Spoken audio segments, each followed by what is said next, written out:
Good afternoon. So let's start with our keynote lecture by Elena Hundadze and Leda Rifiashvili. Elena is a freelance urban transport planner, and Lela is a researcher in Leipzig Institute for Regional Geography. So yeah, let's get started. We have 40 minutes lecture and then 20 minutes for questions. Please. Thanks, Yegor, for introducing us and for moderating this talk. Again, thanks for being here with us. Elena and I will be today presenting, let's say, our understanding about the public transport reform in Tbilisi. And I'm, as you learned also before, I'm part of the Komodo project team, and my fieldwork is about Tbilisi. So 2-3 years ago, I came here, then I didn't know Elena. And I was doing fieldwork. Some people know this because I approached them asking questions, asking for interviews, asking for further people to approach. And that was the time where I met up with also Elena for an interview, and then we couldn't finish in 2 hours, and we made more interviews, and then we started really keeping in touch, thinking together about what this public transport reform means for the city and for our professional attitude to the reform progress. So in a sense, also as organizers, it's for me it's a bit funny and embarrassing that this is a keynote, but I wanted that we start with this lecture to share what is our understanding of this reform. We will come back to it. We will probably also hear opposite opinions or complementary opinions or challenging opinions. We just wanted to kind of openly share what are our thought process at this point, and then in the coming days elaborate and be in discussion around and about the reform. Where we start is the reform itself. You will hear so much about it, but just to tell you very briefly, since 2018, there have been really a range of changes in the city, some related to bus network planning, some related to infrastructural upgrades, road redesigns, parking reform. So to say it very briefly, this is a very complex reform that involves a lot of planning, a lot of infrastructural changes, and it is somewhere, say, in the middle in terms of implementation. And the story of the reform can be, this is a very contested reform locally, right? Partially also because it's in the middle of its implementation. We don't always clearly see the results of it. We will discuss later, we have a range of panels that will discuss how it is contested, what kind of arguments are around it, are circulating around it, and from which groups. But for now, I would say that one can tell the story of this reform saying that, yes, this reform sounds great because it started as this, sustainable urban mobility idea. It should be changing things. It seems like it's greener and more socially just, but it has this and these problems. What we want to do together with you is to reverse the story and say, this public transport reform has a lot of problems, but we believe it's very important. It is working towards social spatial justice in the city. And for us as researchers, and I mean, in case of Elena, as contributors to the shaping of this reform, it's important to visualize why the reform is something, despite its challenges, that we would continue supporting.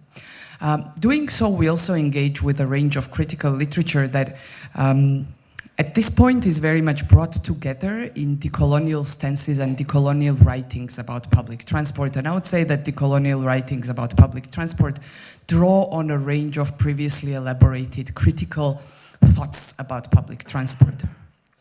And in this sense, we want to contribute to this growing literature, but also challenge it. And to share argument very briefly is that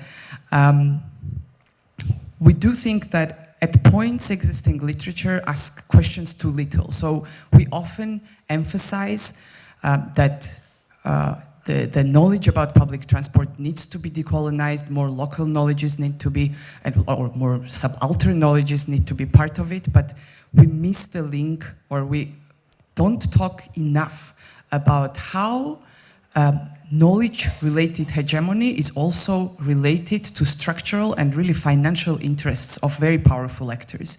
And to start decolonizing knowledge about transport, we also need to address precisely these links and understand why the hegemonic transport knowledge looks the way it looks.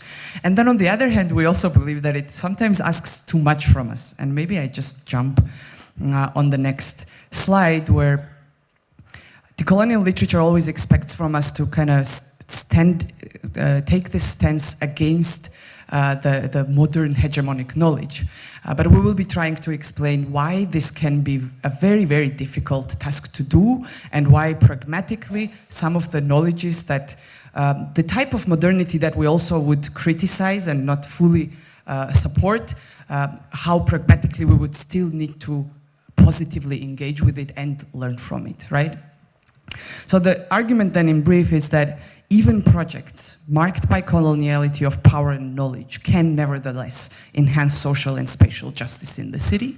And secondly, that instead of rejecting or negating such projects, what we need, at least our bottom line conclusion from our end, is that really is to empower local knowledge and expertise so that the external knowledge is not as overwhelming as it has been in case of Tbilisi public transport in past years. For this, we also distinguish, we draw on broader decolonial literature to distinguish between coloniality of power and coloniality of knowledge, and to link basically, to show the links between how knowledge and financial circulation is interwoven in making such reforms. The first way, and what we will be doing now in this sense in the beginning, is to explain to you why do we think that this reform is actually really marked by both coloniality of power and knowledge, right?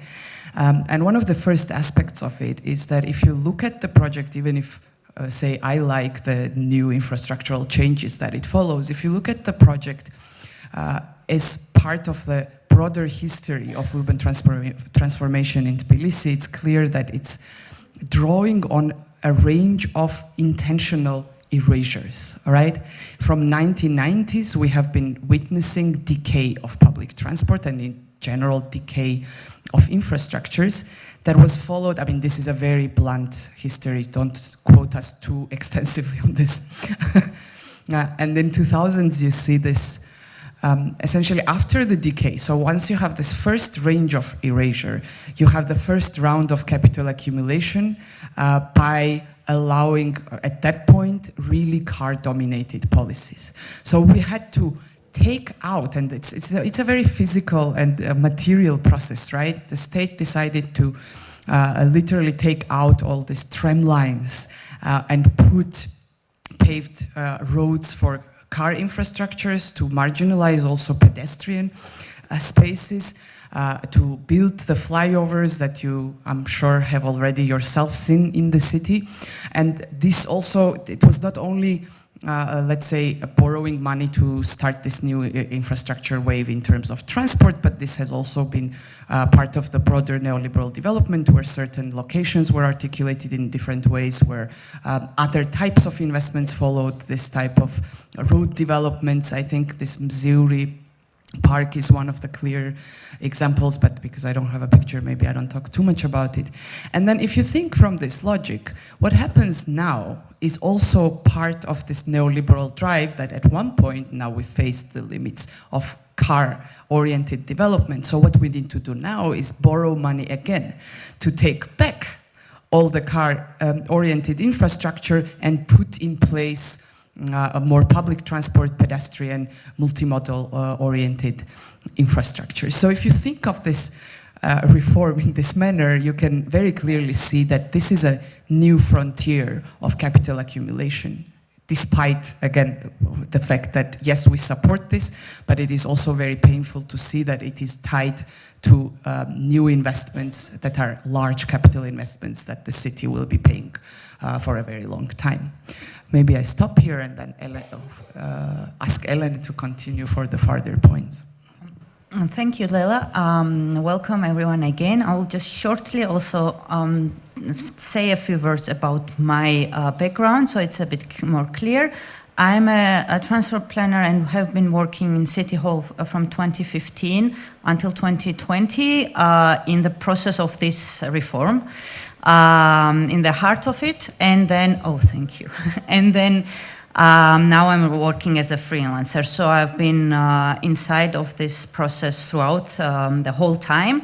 And after leaving and taking a step back, it was very interesting for me also to discuss with Leila these ideas, and positioning myself also more clearly within the so many levels of this kind of reform. Can you? Yeah. So when we were talking about this financial accumulation and coloniality of power and knowledge, as Leila mentioned, and in case of Tbilisi, and generally in case of countries like Georgia, we need to understand how much the dependency of on external power, external knowledge there is, and what inherent priorities of these actors it comes with.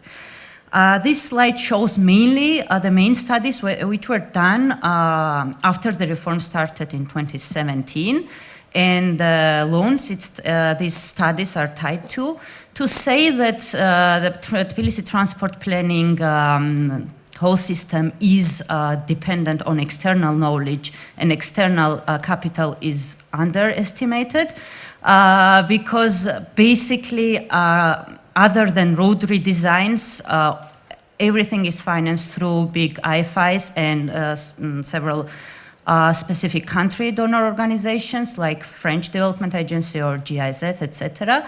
So it's heavily donor driven in terms of knowledge and investment as well.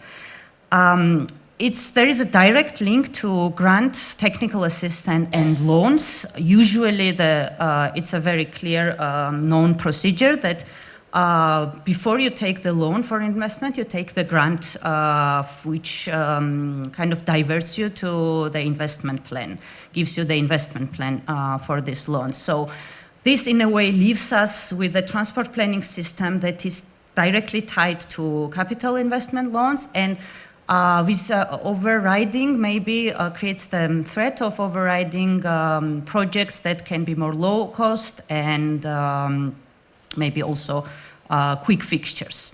And this threat always exists. And even if there is no direct loan connection to the loan, for years before even the reform started, multiple studies were done by different donors, sometimes overlapping, sometimes not totally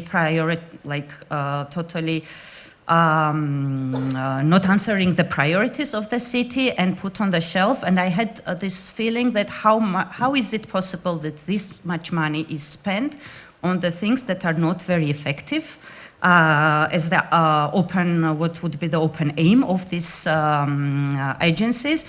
And then I thought that, I wondered that maybe this grant money movement is also part of the aim and not directly the outcome of implementation of the studies.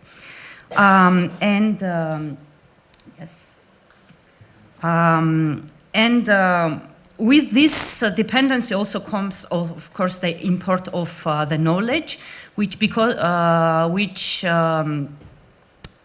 imports the values and planning assumptions without questioning here or reframing in the local context.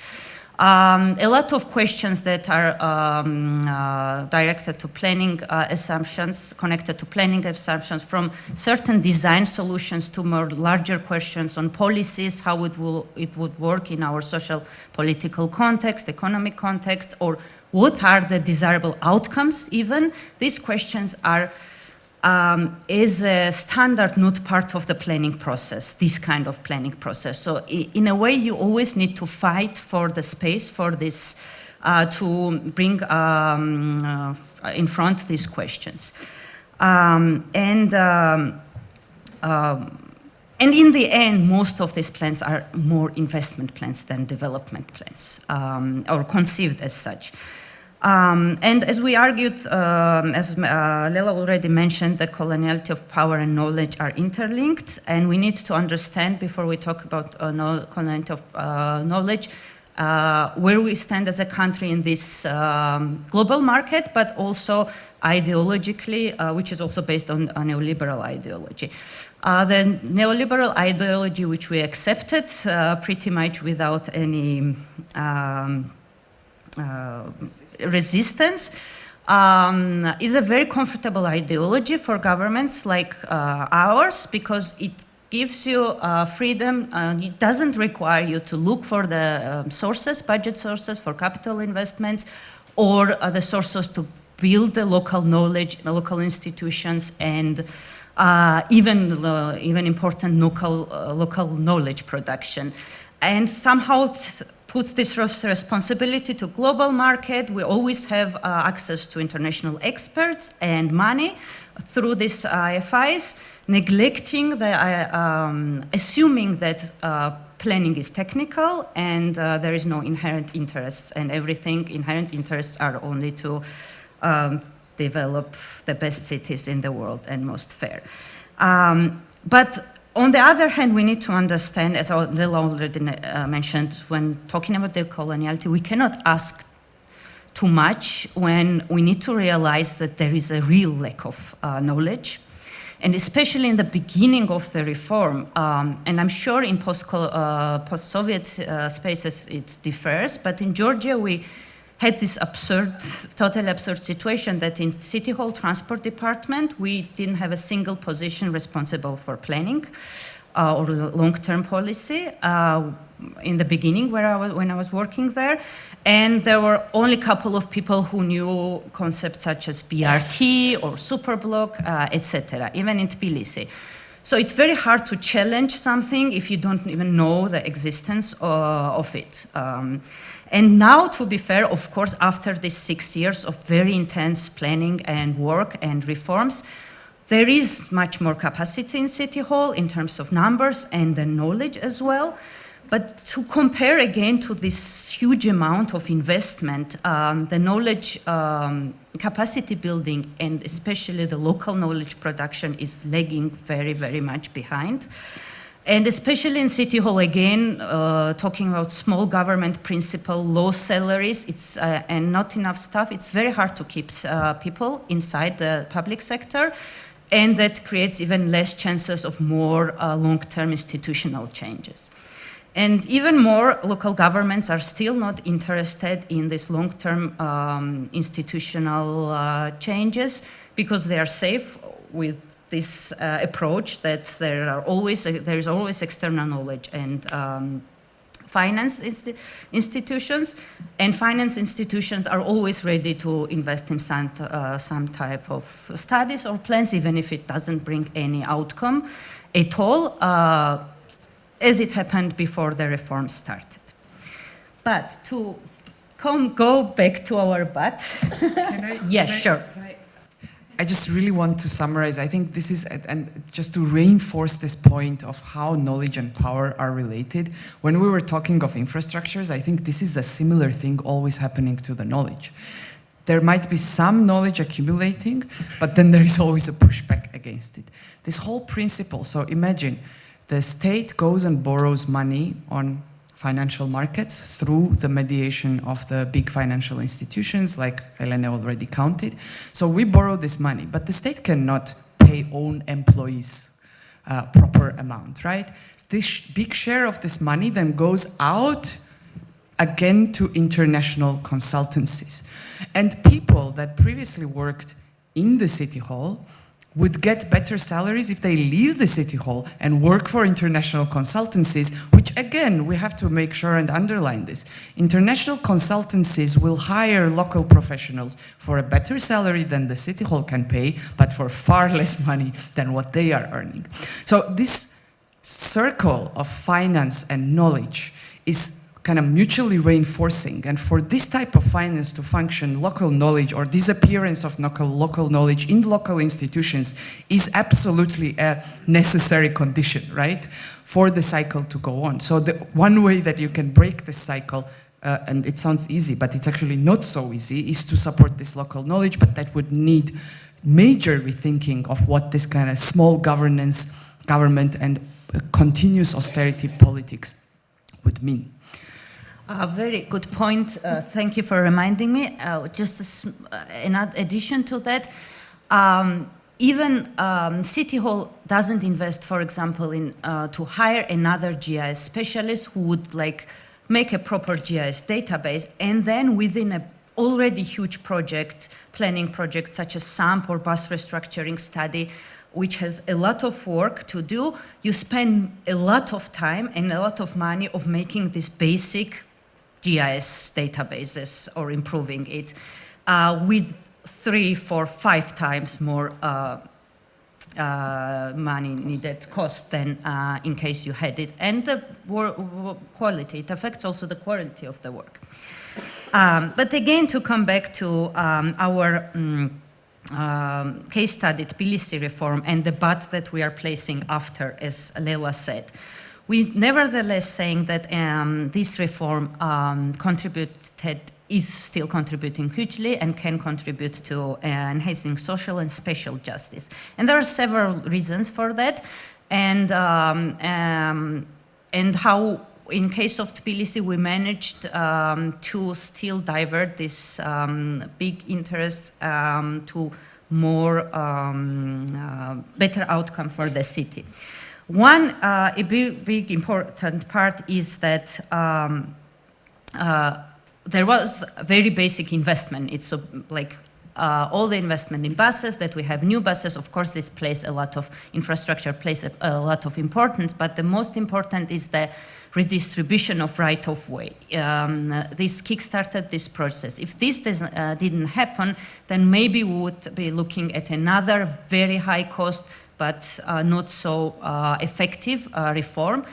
But the government there to follow it up with redesigns of the streets, of the main arterial street, which is connected to this bus restructuring study, and we will go tomorrow on Javjavadze and see the milestone example of this process. Priorities for pedestrians, buses, not stuck in traffic, diminishing 3-4 times the travel times, etc., are a huge part of it that really changes the way people can move in the city. Second is that together the fact that there was a lot of the public transport had a huge decay and there was very high political stakes. This bringing this gap in public transport system to basics absorbed a lot of this capital and in right direction, and we avoided the fancy greenwashing projects like all of a sudden in a totally not working system building a tram, for example, or something like that. And the last point is also the fact that this reform didn't contribute to usual things that happens maybe in terms of urban regeneration and gentrification and land use speculation, because this happens anyway in the city and happened for a long time, the chaotic densification, etc. But this reform kind of more filled in the gaps of transportation system of already formed city rather than contribute to new land speculation and developments. And just a few points to support this argument. This is from Household Survey of 2016, so just a year before the reforms were started. 56%, although the cars are increasing every year and it's a very congested city, still several years ago, 56% of people didn't own the car. So car ownership and the car-dominated infrastructure have in Tbilisi, very clear gendered, social, and spatial inequality aspect to it. If there's one car per household, then it's mainly used by men. More than one car per household is usually in city center, and the highest in this district, which is high income district. Predominantly women, students, low-income people, and unemployed people are dependent on public transport. Of course, car ownership increases with income, and then because of car-oriented planning, the travel times and of course road safety and comfort are totally different for car owners and non-car owners. And this is just also to understand you, have the understanding in terms of spatial extent of this reform. So in terms of public transport reform, these are the roads, a so-called bus transit corridors, which we will have 10. It's still not in place. We're still waiting for 18-meter buses to come in to serve these main routes. But these are the roads that will be also redesigned as part of the process. Green is already redesigned. Orange is under construction. If you manage to go out a little bit to different neighborhoods, you will see the construction process. And the red is the ones that we still need to finish. But I would say that we are, as the government said, City Hall said, the main 13 locations, most problematic locations, will be finished this year, hopefully. Yeah, I think. Yes, and again, as a final summary, why we, me and Leila, are positioning ourselves as the supporters of this reform, and why we cannot really, we don't have the,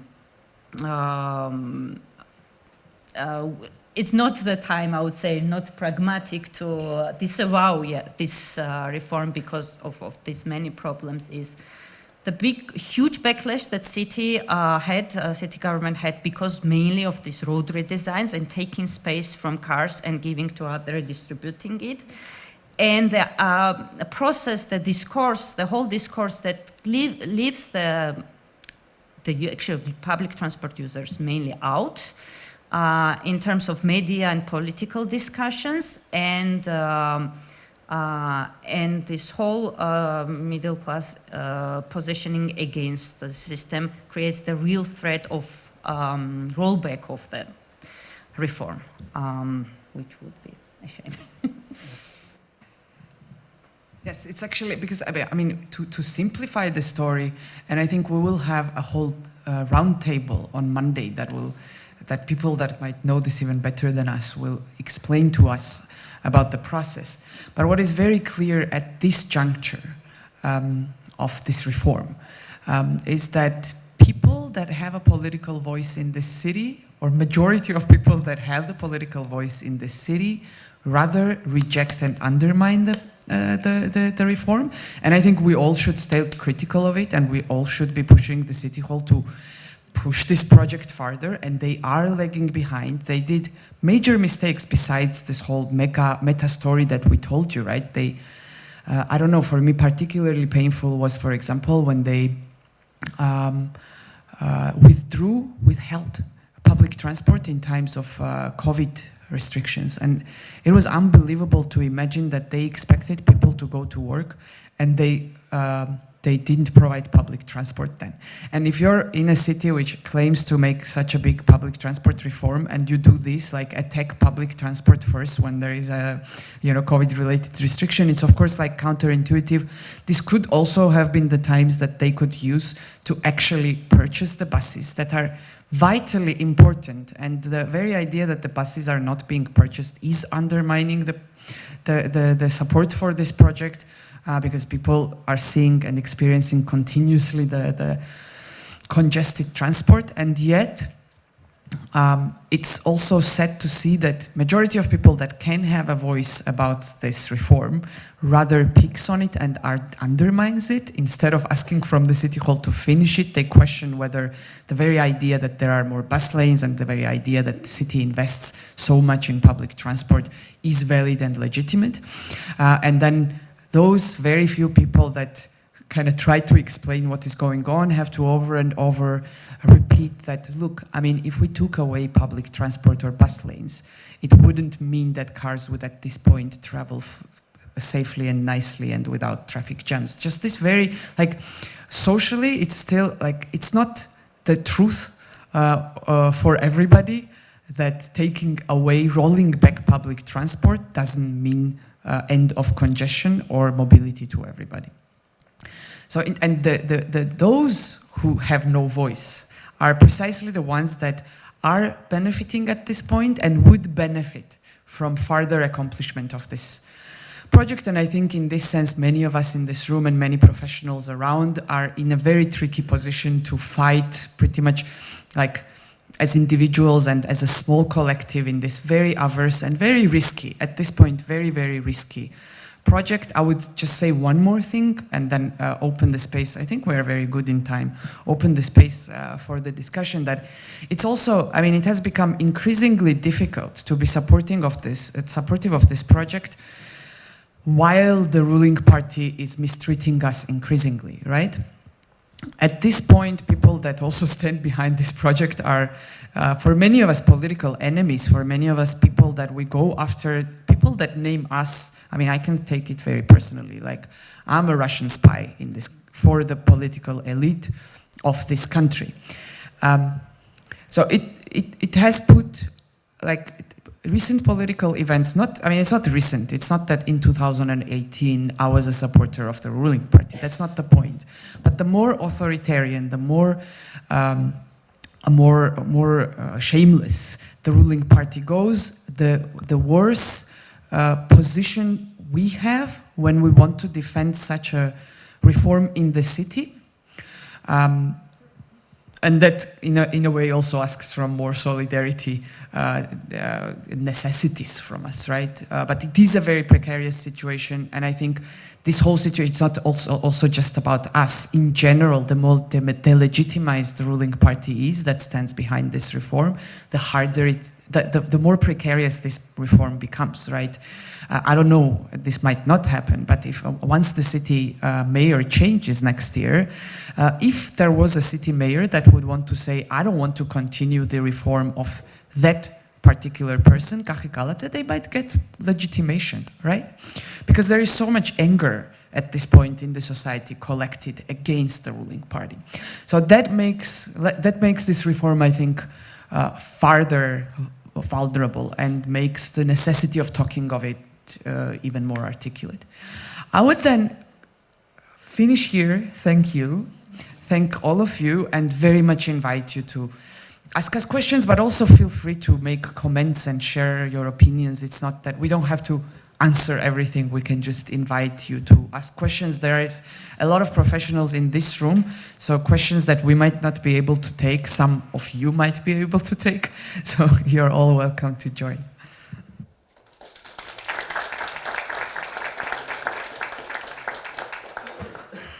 Thank you very much. Do we have any questions? And I believe we should use a microphone for questions for recording purposes. Can you do that? Yeah, sure. You was the first. I was the first? Yeah. Okay. Thank you. Should I step up?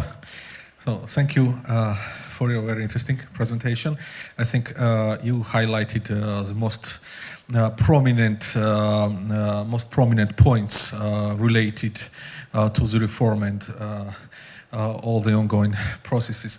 So I want to ask about the part where you were talking about knowledge accumulation and this some kind of colonialization of knowledge.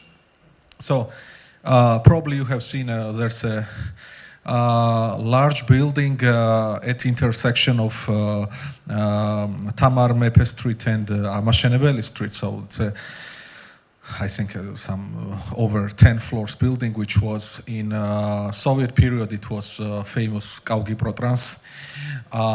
Several hundred of specialists we are working on planning like roads, bridges, metro tunnels, etc., etc.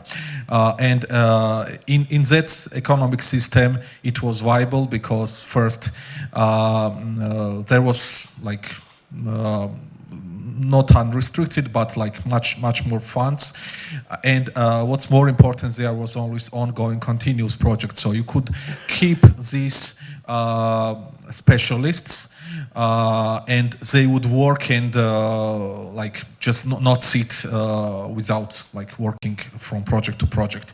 And now I think it's really not possible for a country like Georgia to keep so many high class specialists, and also there's always a risk of human resource flow when the government change because of clientelistic networks. You know, like a new government, new political party comes in power, and they change not only top level officials but like some mid-level specialists, so it's a really volatile situation in terms of you put money in like new specialists and then after 4 years they just might lose their work. So what do you think is the best model of accumulating knowledge and have some local expertise in cities like Tbilisi, and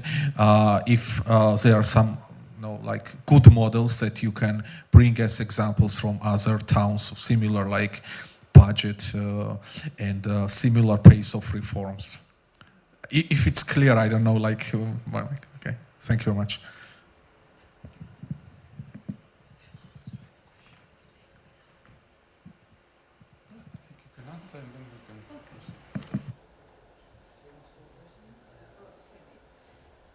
Yeah, thank you for the question. For the first question, I would say that maybe these huge institutions is a different era thing, but again, right now, the lack of capacity inside these public institutions really is more expensive. In the end than keeping this, having basic number of staff. So that's more or less the point. I wouldn't still also don't think in terms of existing budget and challenge, maybe there's also the idea like how the budget could be bigger and why we should have a smaller or bigger budget and through which kind of taxation reform, which also in our countries kind of restricted by constitution, and because constitution doesn't allow increase or additional taxes. And with nepotism and changing, with changing government, change of staff is very big problem. In transport, less so, because it's more technical, and throughout the years, it's the most stable department in City Hall because it's still technical and it's very hard to substitute people, but it's very important part. And sadly, I don't know, I don't have the answer how should it be done, but it should be. But I mean, we are asking these as questions, but these are also answers. We are naming the problems, and it's not, I don't think that there is any model that we can look at and take. The point is that we're analyzing problems here, and it's very clear, at least a share of problems, it's very clear from what you said, what we discussed. It's clear that there needs to be security for mid-range professionals in state bureaucratic circles, and not only in transport and not only in urban planning. I mean, in general, this is a big political problem that you have such a turnover in mid-range professionals. So you need protection of mid-range professionals and bureaucrats from political volatility.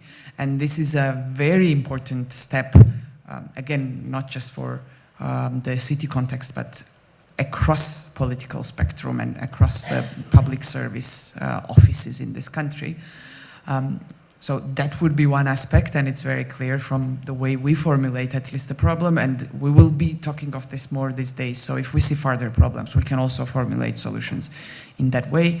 The second problem, I think, with the salaries is very clear, and I think we can become more vocal in articulating what Elena is articulating and what I was trying to also say, that it is effectively much more expensive on our budget to continuously purchase. So we buy commodified knowledge from the state budget.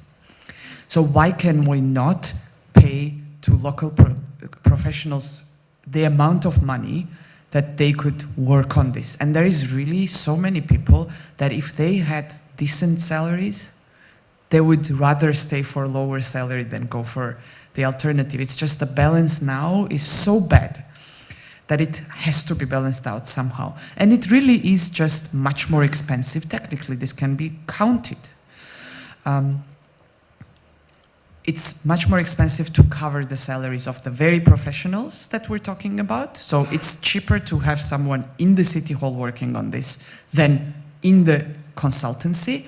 And it's also much cheaper to have at least local private consultancies, but also to have entire research and development departments within city halls. And this would be my third aspect of solutions, that you need either within or also outside of the city hall research institutions that can develop institutional memory of this knowledge, that can transfer this knowledge, right? And it needs, so City Hall needs to have its own research departments that will work over time, that will be given resources to even keep the data. I mean, we're talking of a lot of data that usually, again, is erased and produced again and again.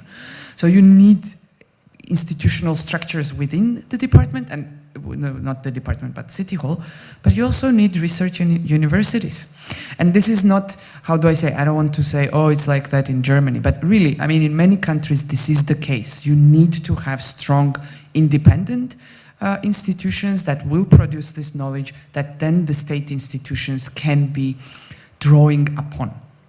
And in many spheres, not just public transport planning, in many spheres we are lacking this, but now that we're talking about public transport, it is a shame that in this country we are not teaching urban planning in general, but also particularly public transport planning.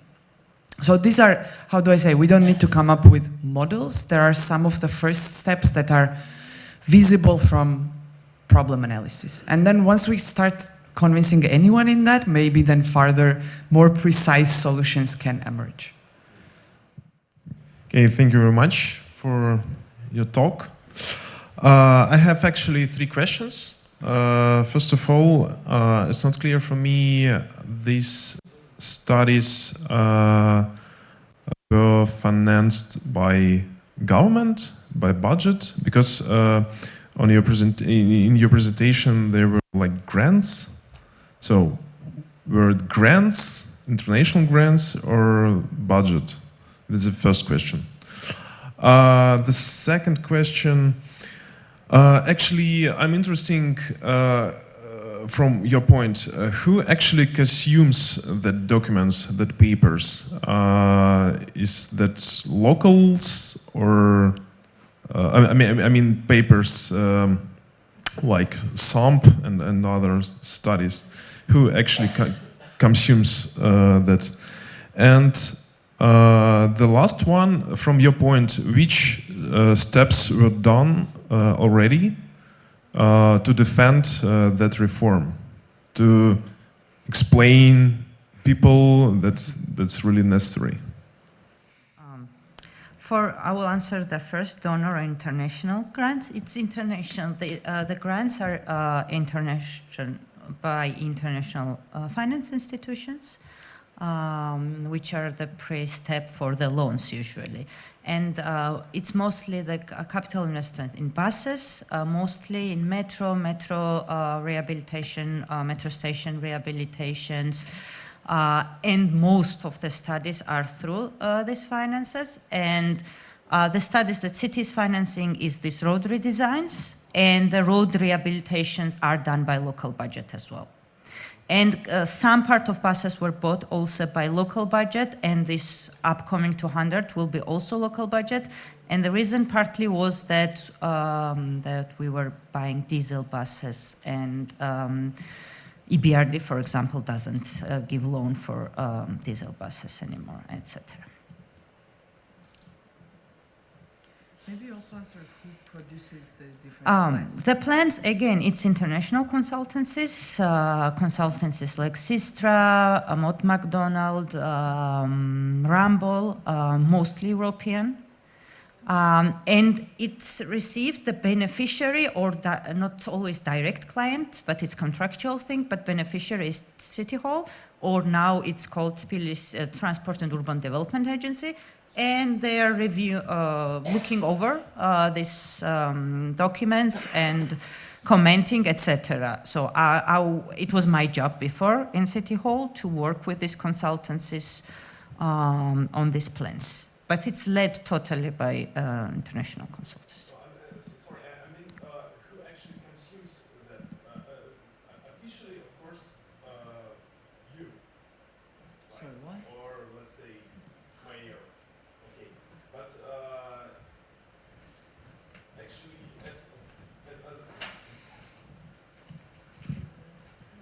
as I can understand, that organization who gave loans actually consumes that, so they need it rather. They need it more rather. City council, let's say. Okay, I now understand the question. So that's no, it's directed towards the city and towards those are strategic plans, etc. But there are these kind of documents. For example, Green City Action Plan, as it's called, as I remember, is more the internal EBRD document that is adopted by the city, but it's more like a direction for EBRD where to invest the loans. A SAMP is a document that would be approved by, or should be approved by the city, but honestly it doesn't have in our planning system, this concept don't exist, so there are no procedures to review these documents and approve. They will be approved just as another strategic document, no legal differentiation. And the last question, maybe I take it, even though you know answers better, just to divide the job. In my understanding, the City Hall has been heavily criticized for not communicating the information about the public transport reform well and in a timely manner. Now, a couple of years have passed and they are trying to do it a little better, but I think from what I understand, they're still not doing a good enough job, especially when there are changes to bus routes or so on and so on. This is not clear to the public transport users in advance enough. So people have really complained that they came to their bus stop and things were just different from one day to the other. And yet, if you look at it, I mean, we were saying that the voices of the users are not so clear in political space, but actually the organization where Georgi works, one of the members of the symposium and one of the roundtable panelists in coming days, he will be explaining this too. CRRC has been doing questionnaires, and at least like on the surface it is clear that up to 80% of the interviewed persons are supporting, for example, bus lanes. So because we just don't hear their voices otherwise, it's not easy to understand that people support this, because on media you only see angry car drivers. But somehow I think the information over these years have reached people. People are also experiencing these changes, and there is approval once you look into this type of survey data. I will add one thing about this public communication. It's a very problematic part and the weakest part of this reform. However, I want to also build on what Leila said. The users of the system, the pedestrians, the mothers with the strollers and the bus riders, no one needs to explain to them. The bus lane is better for them. They experience it themselves, and the traffic light is good. One thing that is lacking is that a lot of people don't know still that this is not the end and the buses are coming, and now we have the half-baked route network because these big buses are not in place and we don't have the final version of what is planned. And people complain like 8 buses, but they are complaining bring back marshrutkas instead of asking for these big buses. But I would say that again, how the most powerful people instrumentalize these problems against, again, the people who experience this problem is the biggest problem of reaching the communication to people. Because I remember I read the article by Nigor Nergadze, a local journalist, a couple of weeks ago, which was from 2015, and his article said that no one talks about problems of public transport, like these people don't exist, and it's a majority of the city. And it was 2015. And now they talk a lot in television about public transport, but they will show you people waiting on the buses or being stuck on the bus and say, look, government is telling us we are putting bus lanes, so you switch to buses. Where should we switch? People cannot get. So the problems are like instrumentalized against. And these 2 years during pandemic that we really stopped this process, and especially procuring the buses, also is partly comes out of this because there was no push to government and the buses were not running, and it's as if the whole population without cars disappeared, and there was no societal push towards government that you need to continue. Where are the buses? We will be back to jobs and we will not have transport. There is very little social force that pushes the government to push this forward, right? Even though we should say that Young Greens organized a couple of small protests during pandemic. I know that more questions are waiting for us. There maybe we can collect, because we now only have a few minutes before the little break. That's a perfect link to my question. So being a foreigner here, I'm really glad that you shared this story. I'm sure that we will be learning more about this reform as the symposium progresses. I'm wondering about this more general question: to what extent is the state, or can the state be an ally in this? Because, from what you said, it's extremely complicated here, but myself being based in Brussels and in Madrid, where supposedly we have these educational programs that you mentioned are very much needed here. We have urban planners being trained, we have people coming from social sciences and humanities that understand the social, or the need for social perspective in transport, let's say.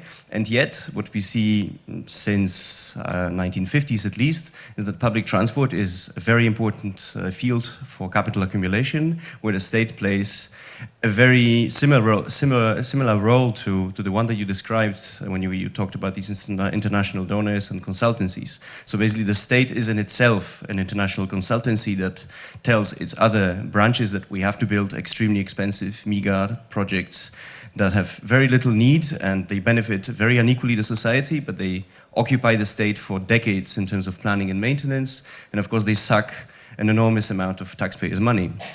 And even though we have all this critical knowledge at the university, and we have some kind of counter knowledge, counter-hegemonic knowledge, the state, from my perspective, or from my experience, is not an ally in this process. So the only way that I've seen is effective is to basically resist these kind of temptations that will, whatever the regime, whatever the political option, whether it's neoliberalism or it's the socialist welfare of the Belgian state in the 1960s, 1970s, there will always be a push to build, to put cement and asphalt, whether there is a need for it or not. Quite simply, and that's maybe a more Belgian particularity in this case, because there is a very important core of knowledge that, will always, when asked these engineers and architects, when asked a question to that group, they will always produce the same reply, which is, we need new tunnels, we need new highways, we need new metro lines. This is the thing that we know how to do, so therefore this is the thing that we want the state to continue doing. So, yeah, it's an open question to which I don't really have a concrete answer. I mean, to what extent can you work with the state? Or perhaps it's these kind of the social pressure that maybe is lacking here, that is a vital element, basically keeping the state in check. And it's not only the international companies and donors and, you know, the German, the French, maybe the Chinese also being interested in downloading here their capital and their knowledge, but also the local state being a difficult player to work with.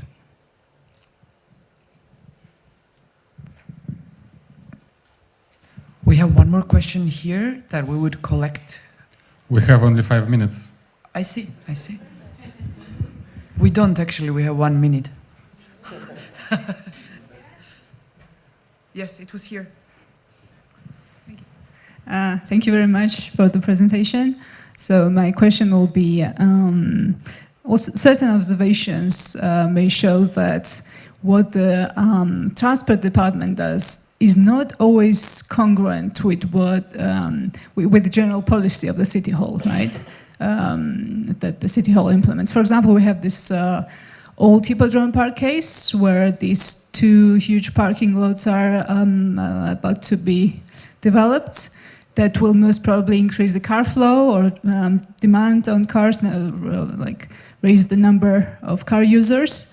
So how do you think this challenge can be discussed or overcome? Thanks.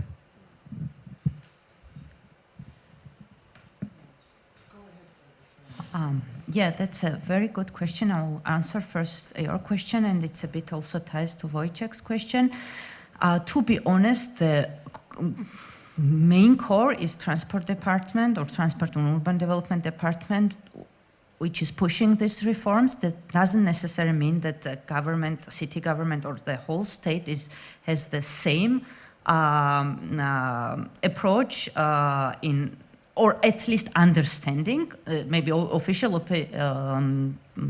position is one thing, but understanding of what this reform means. And it's changing little by little. In the beginning, Transport Department had less mandates and power, and Infrastructure Department is a huge player, had more. And it's changing, but the more something is out of hands of Transport Department, the more mistakes are made, even in like design of surfaces of these redesigned streets, etc., which is out of hands of Transport Department. And the same is for the state. Even that's what I mean. Even city hall departments don't understand. It's very new thing, and for the state. I don't believe that also we don't have on national level, we don't have urban transport policy because it's a municipal mandate, and that's how it's understood that national government shouldn't do anything about it, but the understanding is on ministries level is very bad. But the state has still very big role in this reform because you cannot take loan on municipal level. So all this investment come through the state, and it's just a good relationship of mayor to ministers that allows this, because with the former minister, it was mayor, it was practically impossible to take the loan for the city. Yes, I would say that I hope we will come back again and again to the question that you asked, Wojciech, because it's really about what kind of state, what kind of knowledge, and what can help it. And if you think of it, if you step back and think of it that structurally we live in a very brutally and globally neoliberal world, yes, I mean, kind of saying, oh, there should be a better institution at Tbilisi City Hall, that might not at all be sufficient for many things. But I don't think I should address this question further at this point. I think we should come back all the time to this fundamental question. And what Tina asked, I think, is very important, because we forgot to mention, and this should be an opening thing when we talk of Tbilisi public transport reform, that this is a public transport reform that seems, and we also argued that is fairly oriented at social justice in a city which is again, like brutally neoliberal. And no other policies of the city or of this state, pretty much, align with this reform. So this reform is one of the rare exceptions where something is being done outside or a little bit outside of the logic of neoliberal city. And you can see the clash physically, very materially at every juncture. Like you see something being built and you think, how are they gonna pass, like how are they gonna ensure that people can access this place? So this broader urban development question that in Tbilisi stands very problematically, very much also threatens again this project. And sometimes, like I sometimes wanted to say, this is one space where city is doing something more for broader publics, right? And not for elite developers of this and that. And we were like, okay, maybe this is a way that can, this reform can be one example where state can come in a more redistributive manner in city development. But instead of this example becoming an example for other spheres, we just see that the rest of very neoliberal development is rather overpowering public transport reform or undermining it. But still, struggle is in front of us. I hope that not all of it will be erased or undermined. Gladly, on the upcoming roundtable, we have excellent people to discuss this far better than us and to explain the place of public transport in broader developments of the city. So now let's take, it's not a coffee break, it's really just a recovery little break. And we will, the roundtable that comes after is a continuation basically of the same discussion. We'll wait for you here in 10 minutes or so. Thank you.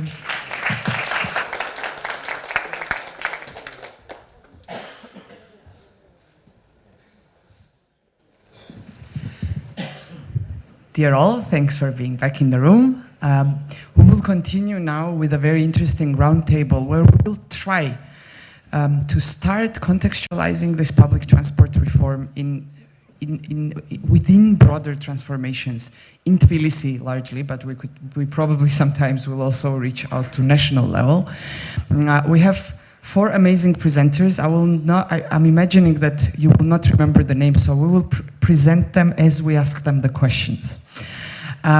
First, I'll refer to Soso Salukwadze. Soso is a long-time colleague and one of the key persons that has been theorizing and studying also empirically transformations in Tbilisi. And in his recent works, I mean, you have worked on the city a lot, but in your recent works, you have been describing how urban planning and unplanning have been unraveling since 90s to now, starting with this do-it-yourself urbanism in early 90s and at this latest, in the latest years, coming to what you call revisionist urbanism. And I'm wondering in this sense how, in your understanding, the public transport reform that we are discussing today, and we will be discussing also coming back to this Tbilisi case in coming days, how does it fit in the broader trajectories of urban planning and unplanning in the city?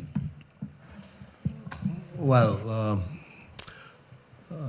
good evening, everyone. That's very complex and not so easy question, because what I write actually, of course, I try to argument, but it is my perception of the processes which are quite complex. I will start from those changes, how I perceive it and how I can qualify them. Over the last 30 years, after independence, we had really a lot of changes. First decade, I mean, in the 1990s, it was actually very little changes, but those changes have been driven by population itself, because there were no institutions, no money, nothing. I mean, in order to make some big projects for the city, and then we had a social and political unrest and all sort of and big crisis, economical. There were no money, which was maybe good also, because not much changes happened to Tbilisi unless we take into consideration that this do-it-yourself urbanism flourished, and we have this building attachments everywhere because the people started to accommodate their needs themselves and without any control. And then more money appeared, some economic growth, was fixed, and construction actually and development started to be a big business in the country where no other businesses, at least very, very few, are presented only, up to now actually. And yeah, this is how to earn money on the territory of the big city, to build as much as it is possible and sell it for high prices and get decent, let's say, income.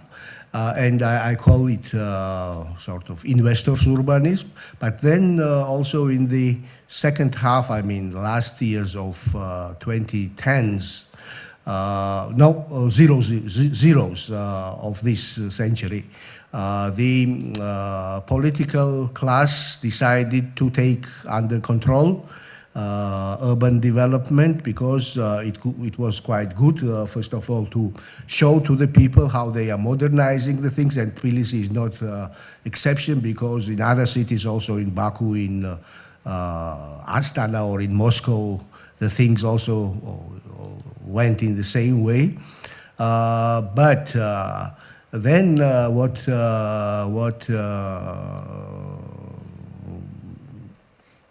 Leila said, yeah, I think that after changing of power in Georgia from one to another, I'm not telling names, you will guess yourself.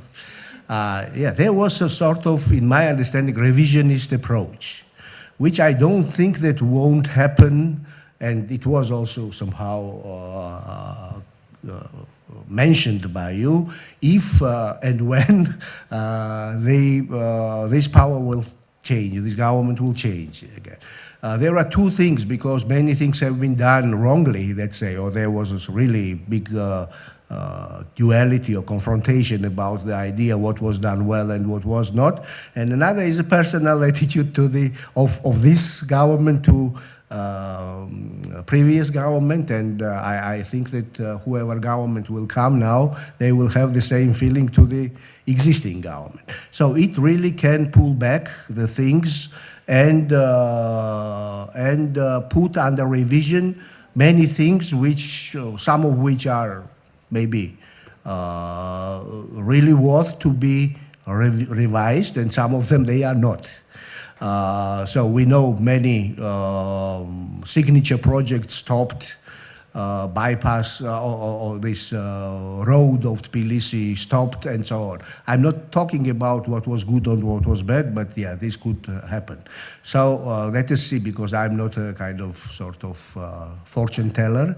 However, I envisage that, yes, one of the targets could be also transport projects, which I'm for, actually. I think that it is necessary to do, because there are not many possibilities to for the city to improve the situation. However, there are many major or minor, let's say, problems which could be interpreted by political or well-connected or power players, let's say, in different ways.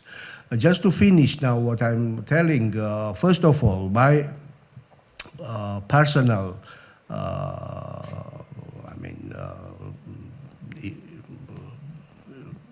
perception is that Tbilisi never had a good transport system, also in the Soviet time. That's not true that it ever had a good one. However, it was abbreviated, of course, during the independence because of many things, of removal, electric transports, and more cars now than before. This is one thing. And secondly, you can't have a good system if you don't have a good planning, right?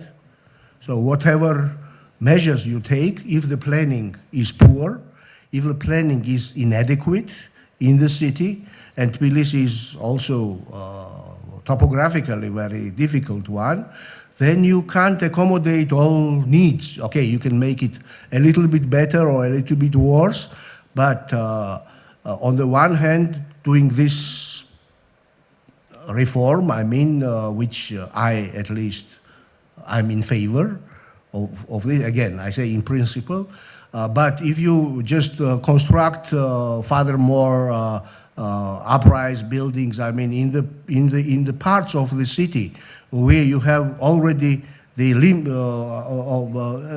limited densities, so you are overriding these limits, of course it won't help, because more and more people will appear, more and more private cars and so on. So this must be somehow taken into consideration. The transport reform is not just a reform which works for itself. It absorbs and accommodates many other urban processes which happens in the city, maybe one of the most sensitive, branches of urban, let's say, activities, urban systems, right? This has to be taken into consideration. So there are some objective and subjective things which can influence in the future transport system. But you know, well, I'm Georgian and I believe that everything will be okay anyway. So whatever we are doing this. Okay, yes. It is in very, very brief, just maybe one other thing and then really finish. We talked here, and that was really interesting conversation about knowledge generation. I really feel, frankly, that there is no requirement, no demand on knowledge, on professional expertise and so on, because so far, the processes which we are observing is mostly politically driven, not, knowledge driven. And when you need just loyal people, let's say in the city hall or wherever, you don't pay good salaries, and you just are not interested to have them around and make them players. For example, the same universities. Who asks universities how the city will develop, right? Any university, I'm not talking about any particular. Then, of course, you will never get it, because if you don't have demand, then you don't generate it. Okay.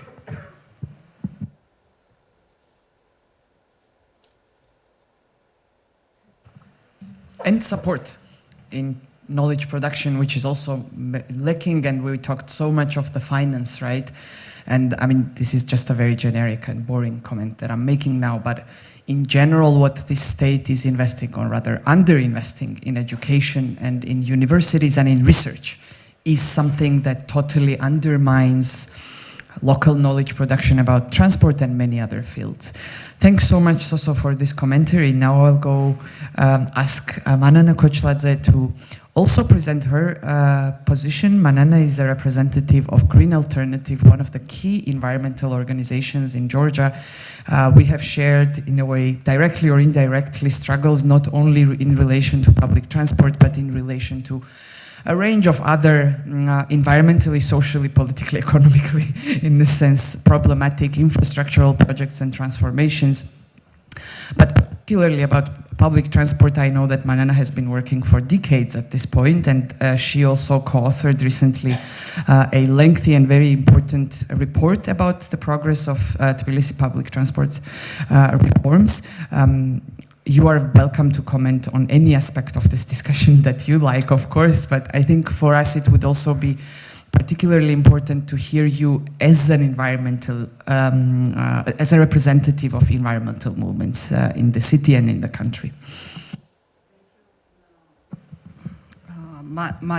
I'm representing that unique part of the environmental movement that called the I-5 Watchers. So we are watching how the international financial institutions, or in other way the multilateral development banks, export credit agencies are investing the public money in the different projects, both inside of the European Union but outside, especially the outside, so so-called development projects, yeah. And the role of the MDBs is really crucial, as you see from Elena's and Leila's consultation, also in Tbilisi public transport.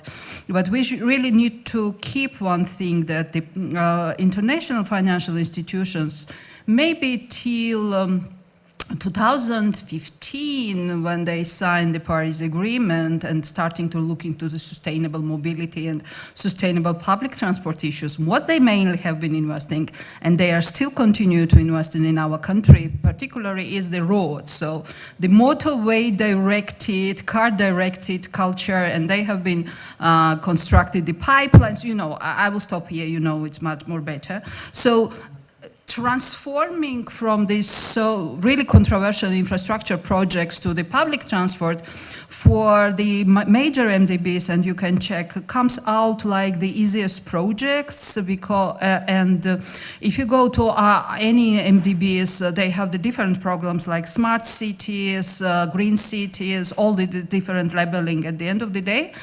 They are category B projects. They are category B projects because they consider that these projects does not have any problematic environmental or social impacts, and that's not true, because actually, first of all, we have the hugest and biggest issue, as was already mentioned, the direct beneficiaries of the public transport. These are the women, elderly, children, students. So those people who itself are the vulnerable. So when you are planning something and trying to say that, you know, we know that it's 100% is a great project, it doesn't work that way. It's not the mantra, you know. So really these projects and more comes into our attention, and we start to looking, and for example, Mr. Soso was speaking about this, how in the beginning, also in 2000, there was also the involvement of the MDBs in this sector. And if you remember these yellow old buses, which has been already second-hand and brought by the EBRD, it was the same European Bank for Investment, you know, brought by the EBRD, and that was already the first time when we start to clashing with them, because it was already outdated emission, I don't know, I don't know how to call it, yeah, generating, or like, it was the really problematic issue itself. So then they're starting to switching in more and instrumentalize these things, which from one side is good. And for example, in 2016, the EBRD prepares the Green City Action Plan. Till now, this Green City Action Plan is not the EBRD-owned Green City Plan. This is supposed to be the municipal owned plan, but the municipality never adopted this. This is also the issue. But all the other MDBs are looking on these things, and also himself, the municipality, they transform it in the resilience action plan when they draft it in 2019. So the issue here is also, it's from one side, the I-5 is problematic. I can speak about the hours and hours, but then there is about the when I'm receiving, you know, how I'm dealing what I'm receiving, because it's not true that somebody is pushing you to take this money. You can always negotiate the things, and one of the issue here is that all these grants which is coming, you know, how you are then utilized and replicated. Who is reading? There was very interesting question here in the auditorium. Who is reading? You know, how much this studies is accessible, and sometimes we really need to fight to make some of these studies we know have been done accessible for the public. This is also issue, you know. Another thing here is, and we spoke a lot how to make it part of our how to make that next time when the new mayor will elect it, public transport reform states, and it's really important questions, because as the environmental group we have been fighting with the I-5s to put the exact loans, exact packages for the cities. Now we need to fight that both municipalities and the IFIs ensure that they are doing public participation in decision making. And this is a very tricky issue because in energy projects, for example, public participation can lead to the rejection of these options. And the same can be here. And this is also problematic because now we're speaking that it's somehow, I don't know who decided, but somehow it's decided that we will have the two components in general when we speak of public transport. This is the metro and this is the buses. And what about the other means? I'm not speaking about the cyclists because it's a very specific thing. What about the... It's very individual, yeah. I'm speaking about the trolley buses, I'm speaking about the trams. Who said that it could not be? You know, it's... So who is taking the decision? When we are asking the money from the IFIs, if there is no public participation, we are asking for what? For the so-called, either we are continuing the existing practice, which is in this case, either we are supporting somebody's cognitive interest. These two can also go together. So that's really important to have the public participation. And I'm not speaking again about technical public participation, but Tbilisi City Hall is very famous. What color of the buses you want to have in the city? I'm sorry, this is not public participation. So this is one thing. Another thing here is when, as I'm saying, as the environmental group, I'm really for this type of investments, and I will not speak how this delay of the implementation of the same law undermine itself the transport thing, because the frequency in public transport is one of the major things. I know, you know it's much more better than me, so I'm not a public transport specialist. But what is here also important, and how we are, when we are doing something good, how we are giving this information to the public. So we repaired Chavchavadze, we repaired Ketevan-Tsamebuli, and the majority of the public, who is not like me and my colleagues who are like watching on each day what the municipality is doing, what the bank is doing, they are getting that, oh, from tomorrow, there is absolute change of everything, you know?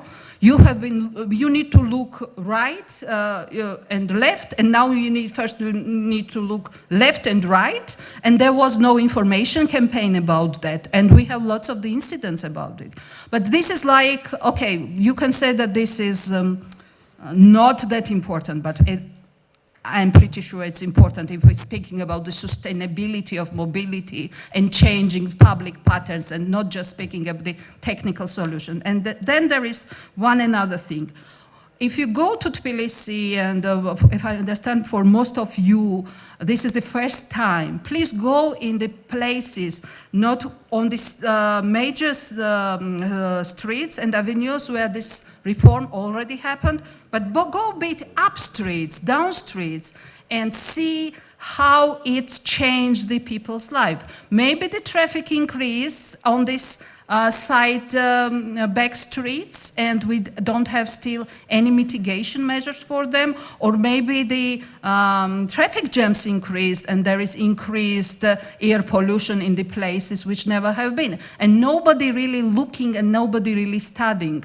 I know that there will be these new projects where they will be doing this digitalization and trying to understand how these things are, which is great. I really good, because you should have all this data.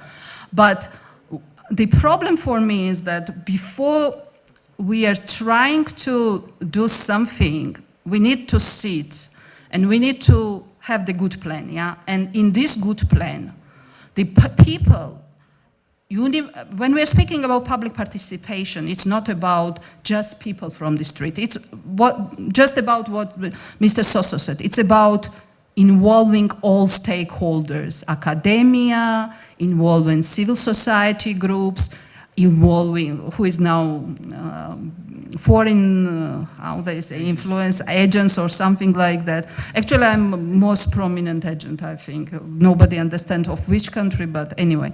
So, agencies, not agents. Okay, thank you. But yeah, this is really important, because when we are planning something, we need to have this variety, we need to get the consensus, because we are speaking, I'm really sorry I could not attend other meetings, or my colleagues will attend, but this is not only about the middle class who is speaking up and those who could not speak. It's about that none of us, neither middle class, neither something, does not have any voice in this public transportation sector. And that's really problematic. So what I really want to say to the Tbilisi municipality, we need to move to the conscious public participation. We need to hear each other. And this is really important, you know. It's important to have really good evidence for the IFIs. We need that, not that. But it's also important to ensure its sustainability. Unfortunately, there is no other way still now. Thank you.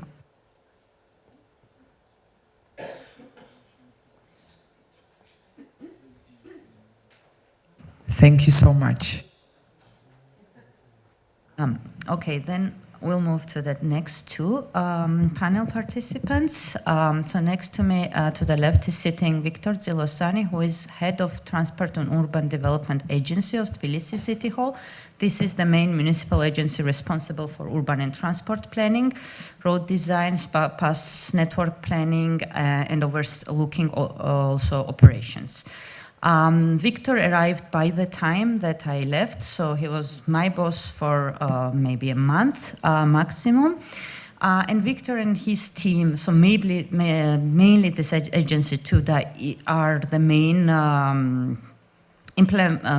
people behind this reform and also fighting for its continuity all this time, and are in the process right now of, as I said, of redesigning streets and other projects. I have two consecutive questions to Victor. One is, since we are in this very finalized stage of this reform, so the bus network reform itself and bus priority design and implementation, and also we've been waiting for quite some time for the import of this last batch of 200 buses, 8-meter buses. What are if you could tell a little bit, what are the immediate plans in next 1-2 years until he is head of this department or agency, but also in a more long term, what is the person who is inside of this system, how from his position, how he sees the future of this sustainability of this reform and continuity in terms of institutional capacity, political and other challenges that might arise.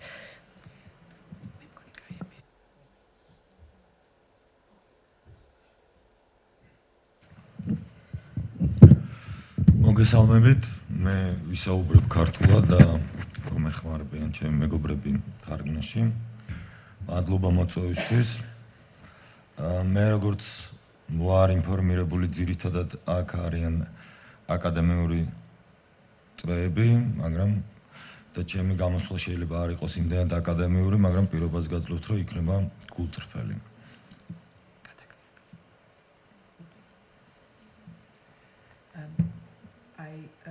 Victor is saying thanks for. I think I should work with your microphone, or there is one more that I can. Oh, okay.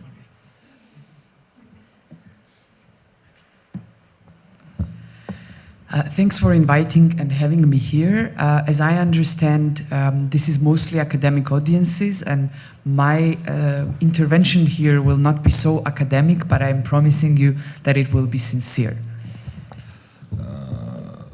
პირველი საკითხი, როგორც მივხვდი ელენემ რაც დასვა კითხვა, ეს არის ტრანსპორტის ავტობუსების სქემის საბოლოო დასრულებასთან დაკავშირებით, რეფორმის დასრულებასთან დაკავშირებით.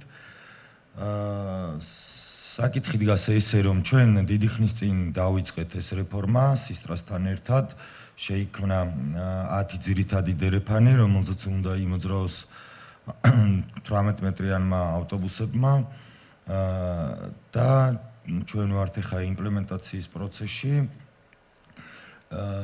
იცით რომ რამდენიმე ქუჩა უკვე არის მოწესრიგებული და ჩვენ გვაქვს საზოგადოებრივი ტრანსპორტისთვის გამოყოფილი ზოლები, თუმცა ჩვენ მოვახდინეთ იდენტიფიცირება ამ ძირითად დერეფნებზე 12 იმ კვანძის, რომელიც წარმოშობს ძირითად შეფერხებებს და დაახლოებით 3 თვის წინ დავაანონსეთ ესეც და 2023 წელს ეს 12 კვანძი დასრულდება და ავტობუსებს გადაადგილების 80%-იანი შეზღუდვა მოიხსნებათ.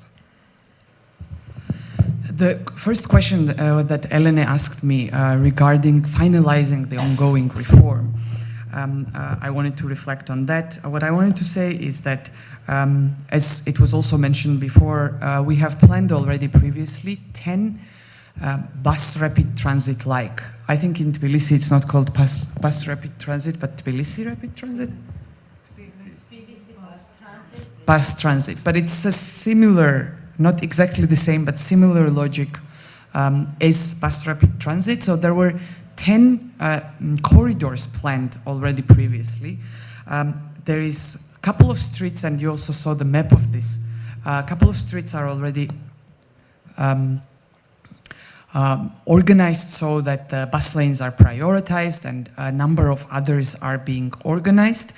The City Hall is planning, and this is again, it was mentioned, the City Hall is planning to purchase further 18-meter buses. But one more important thing that Victor now explained and has not been mentioned before is that the City Hall a couple of months ago also identified problematic junctures for the bus lanes that they plan to resolve and organize by 2023. ასევე კითხვა შეეხებოდა 18 მეტრიან ავტობუსებს. სამწუხაროდ რეფორმის პროცესში ჰქონდა 2 წლიანი ჩავარდნა პანდემიიდან გამომდინარე, მაგრამ მუნიციპალიტეტმა და სახელმწიფომ მიიღო გადაწყვეტილება, რომ თავისი სახსრებით შეიძენდა ამას, ვინაიდან იცით, რომ საერთაშორისო საფინანსო ინსტიტუტების პროცედურები არის საკმაოდ გრძელვადიანი.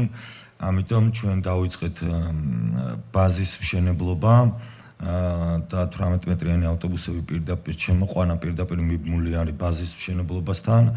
დაახლოებით 1 წელი ჭირდება ამ ავტობაზას და შესაბამისად 18 მეტრიანი ავტობუსებიც შემოვა იმის ეტაპობრივად თუ რა ეტაპზე იქნება ავტობაზა მზად, რა რაოდენობის ავტობაზის მიღებასთან იქნება მზად ავტობაზა.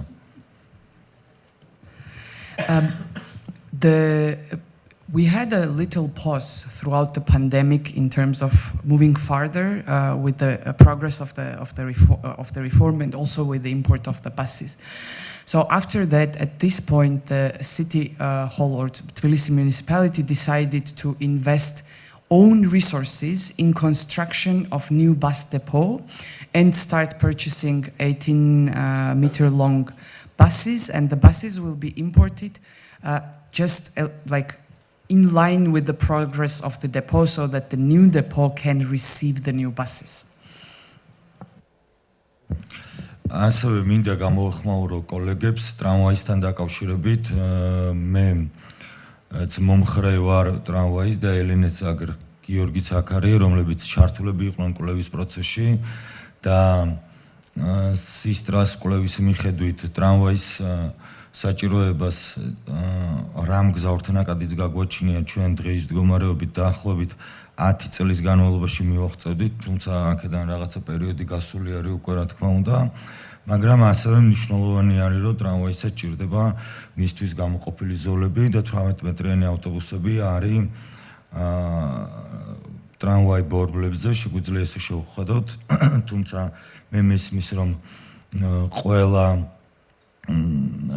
არასამთავრობო ორგანიზაცია თუ სოციალური ჯგუფი უყურებს თავისი გადმოსახედიდან ამ პროცესს, მათ შორის ეკოლოგიის კუთხით, მათ შორის თქვათ ურბანული კუთხით და ასე შემდეგ, მაგრამ ჩვენ მუნიციპალიტეტი ვალდებულები ვართ, რომ ეს ყველაფერი ავწონდავწონოთ ერთობლიობაში და ამ ყველაფერთან ერთად გავითვალისწინოთ მისი ხარჯთეფექტურობაც და ჩვენ როდესაც გვინდა რომ რეფორმა წავიდეს სწრაფი ნაბიჯებით, ამიტომ მნიშვნელოვანი არის რომ ერთი მხრივ ჯერ დავასრულოთ ეს 10 ძირითადი დერეფანი და როდესაც ეს შეიკრება, შემდეგ თუ არ იქნება საკმარისი იმისთვის რომ 18 მეტრიანმა ავტობუსებმა გაიყვანოს ის მგზავრთნაკადი, რომელიც დღის მდგომარეობით ქალაქს გააჩნია, რა თქმა უნდა, დარწმუნებული ვარ, რომ შემდეგი მუნიციპალიტეტი ან ვინც იქნება იმ დროისთვის მიიღებს იმ გადაწყვეტილებას, რომელიც იქნება სწორი გადაწყვეტილება იმ მოცემულობაში.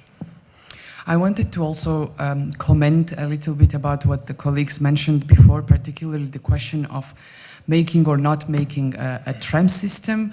When a few years ago, a preliminary study on implementing a tram line was conducted, it also became at that point clear that to address, I don't know in English how to translate this very well, but to manage to transport the amount of passengers that current plan will be capable of achieving, for the tram system we would take far longer and it would be far more costly to achieve the same passenger traffic.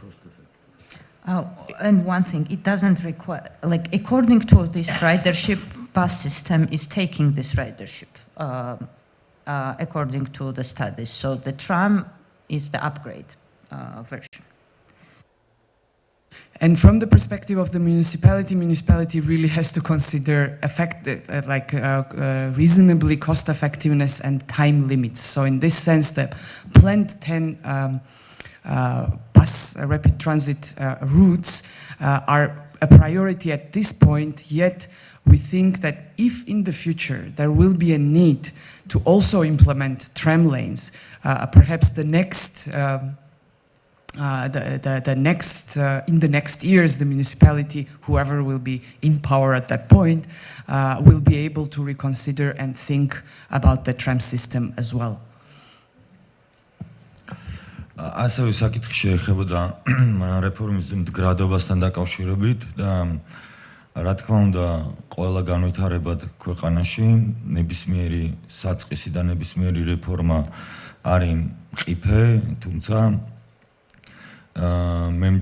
მე როდესაც მოვედი ამ სააგენტოს ხელმძღვანელად, ის გუნდი, რომელიც იქ არსებობს, არის იმდენად კვალიფიციური, ძალიან კვალიფიციური უბრალოდ და მეც დამაჯერეს და მე თვითონ როდესაც ვირწმუნე ამ პროცესის დავიწყე, ასე ვთქვათ, უკან მოუხედავად ამ რეფორმის აღსრულება და შეიძლება კი ბატონო.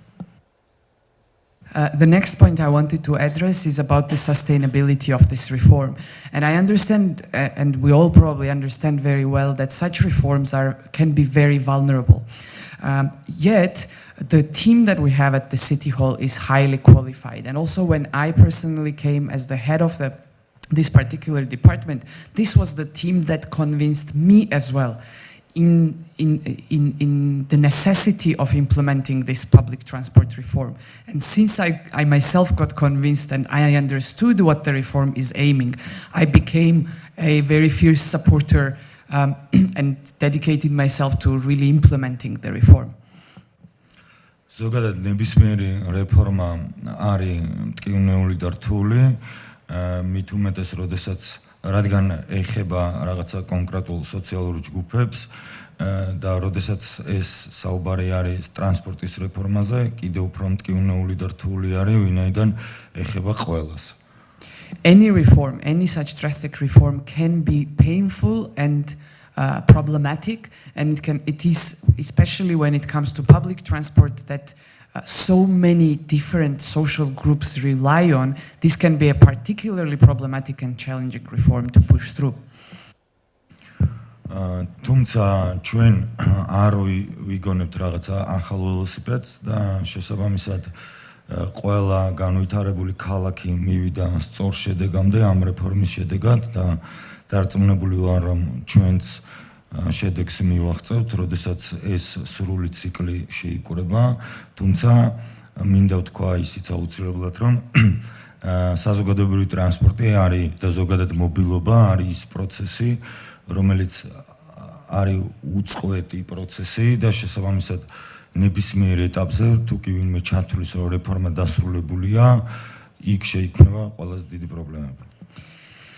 I don't think we are inventing a bicycle here. We are following certain policies that have been tested, and many cities managed to improve their public transport and in general urban mobility, relying on similar type of planning processes. Yet public transport and urban mobility broadly and in general are not the sectors where you can do a reform and finish it.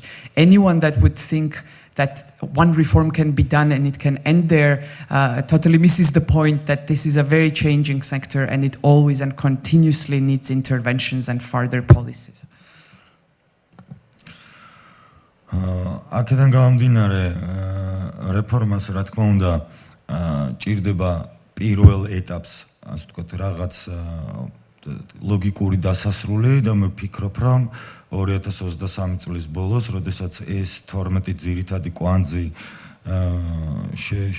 გადაწყდება და ასე ვთქვათ, დასრულდება და იცით თქვენ რა რომელ რთულ კვანძებზე არის საუბარი, ყველაზე რთული კვანძები რომელიც არის ამ კვანძებზე არის საუბარი. ამ დროს დარწმუნებული ვარ, რომ რეფორმა იქნება გარდამტეხ ფაზაში და შესაბამისად თვითონ ავტომატურად მიიღებს შეუქცევად პროცესს.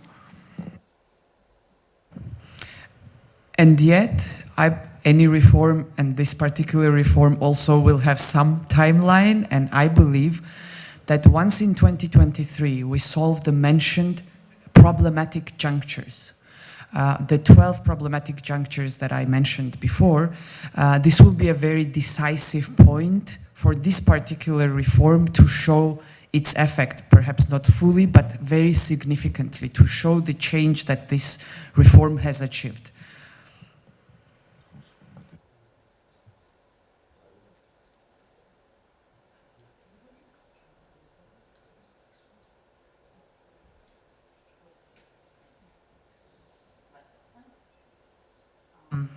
Thank you to Victor. And our next participant is Lasha Nagashidze. He works for Westminster Foundation for Democracy, but mainly we wanted him to participate here because I would say that Lasha is in a way a pioneer of sustainable mobility reforms in Georgia. Lasha worked for Batumi City Hall and then supporting Batumi City Hall to develop the first sustainable urban mobility plan, including the bus priority schemes and new network plan, much earlier than Tbilisi. The process started there in 2015. I have two questions to Lasha because of that. Now, for international participants, Batumi is the second largest city in Tbilisi in the seaside. It's much smaller than Tbilisi though, and consequently has maybe less problematic issue with the transport.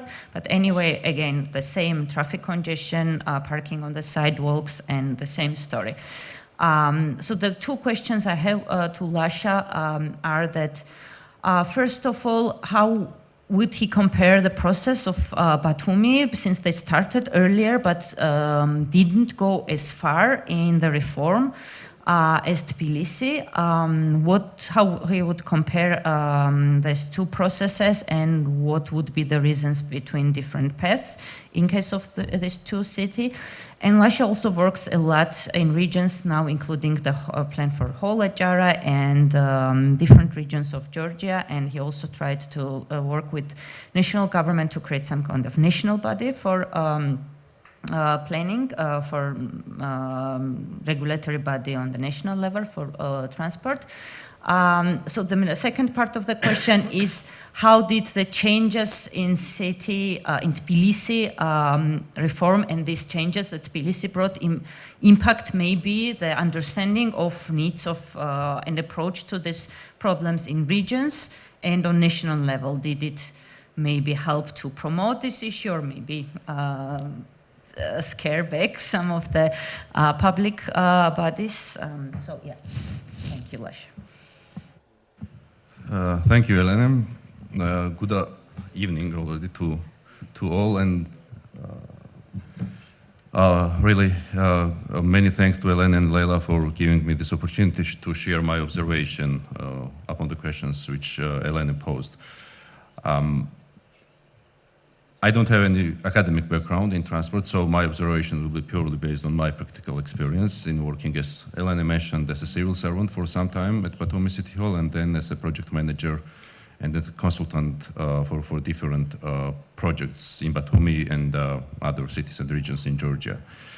I think I will try to give you just a very brief context about Batumi, so that non-Georgian participants are able to kind of compare Tbilisi and Batumi in terms of its urban general structure. So as Elena said, Batumi is smaller than Tbilisi in terms of population, and even the territory of the city. It's roughly 10 times smaller in population and territory. And it's a seaside city with the urban core, which is fully flat on the low, or in some places even below the sea level. And historically, the city was developed on a grid structure, which is, of course, beneficial kind of premise for alternative modes of mobility, for planning them. So in 2015, we started to develop the sustainable urban mobility for the city according to a proper methodological guidelines, so to say. We did the household survey, mobility survey, data collection, and then based on this data, we developed the transport demand model for the city, where we would feed different scenarios, evaluate them, and upon them decide which scenario would be beneficial for the city against the criteria which we have pre-chosen to assess the scenarios. And it was done mostly, of course, for public transit and public transportation. That's what you mostly model in these demand models. And based on those scenarios, we then developed the integrated sustainable urban mobility plan, which covered all aspects: public transport, parking, cycling, pedestrian, electric mobility, etc. And while we are working on these documents, everyone was happy, everything seemed very good. But then when this sustainable urban mobility plan was adopted in 2018, and we came to the mayor and said that, look guys, we have now to start implementation of it through some pilot projects and activities. That's what, when we tackle this kind of blank gaze, that maybe we are hurrying up too much things. So I think in terms of Batumi, this was a definitive moment when the major difference to Tbilisi came, that the decision makers just didn't have enough political will or motivation to implement some painful but necessary reforms for prioritization of public transit, first of all, of course. And to echo Elena's presentation, I do think that urban mobility, urban transport is primarily a political issue, and only after that, that's technical issue, how you design, distribute, because obviously when you want to redistribute the public space, which is limited and right of way, it's a political issue, first of all.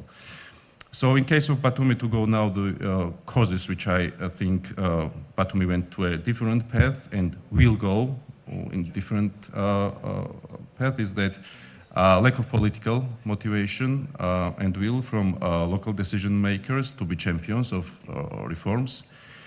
I think in Batumi generally is less knowledge in-house of City Hall of technical aspects of planning or assessing transport-related issues. So once there is a project and the project is closed and it exists, the city hall is kind of paralyzed. They are just waiting for another international support, international expertise, and meanwhile all the activities are more or less paused or stopped. And of course, for such an important reforms, it's not beneficial that it's paused. You have to pursue to some logical end so that society as a general sees some benefits of it and has trust for further steps.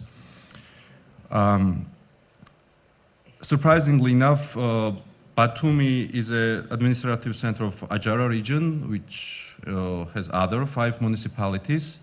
And Batumi is a kind of agglomeration center for all these municipalities. There are a daily commute from other 5 municipalities to Batumi for job, education, healthcare, grocery, etc. And these municipalities are more or less rural municipalities, mountainous, etc. And when we are working on the public transit network, which was obvious to be optimized, and it was related to allowing some intercity transport from different municipalities in Batumi. The administration of Batumi did get some opposition from the mayors of the neighboring municipalities because they didn't want their citizens for their citizens to change the status quo in Batumi, how this intercity transport moved around the city. Some different, more technical aspects, I'm not sure how interesting this is to audience, but in terms of future planning and implementation, Batumi will have some differences as well. For example, when we designed the public transport network in Batumi, we took into account one very important difference, that Batumi is a seasonal city. Because it's a touristic city, we have high differences in summer, on later or early autumn, and then other times of the year. So you obviously have to take this into account, this huge inflow of private cars or just visitors who use public transport into your planning so that system can handle it. And that's why there are some core elements of public transport in addition to the network. This is park and rides at the outskirts of the city, and also regional passenger interchanges, which should stop the intercity transport entering the city and putting additional pressure. So this makes, of course, this scheme much more difficult to implement. Also, for example, in case of Batumi, which historically was a kind of compact city, in recent years there was a problem of urban sprawl. But this urban sprawl was not caused by natural growth of the city, but it was artificial when the previous government, for example, in 2 phases added territory to the city, and from this compact city it became kind of lengthened city. And to handle that situation also we designed the public transportation scheme with the internal public passenger interchange stations. So we don't have this very lengthy but inefficient public transport routes. So this makes for the future the implementation of this scheme rather challenging for the city. But I'm sure that when there is enough political momentum, and it will be done in stages. And the one last point is that when we worked on this SUMP and pilot measures within, I think, 4 years, 3 mayors changed. So this was another objective challenge for the project, for the scheme, for the reforms, that you have to start with each new mayor to explain why it is important to prioritize public transportation, get their buy-in in the process, and when you have it, then there is another change and a new person comes. So these are some observations compared to how the process went to Tbilisi. And the second part of Elena's question, which is national context and maybe regional context, is that I think it is very important now what Tbilisi does.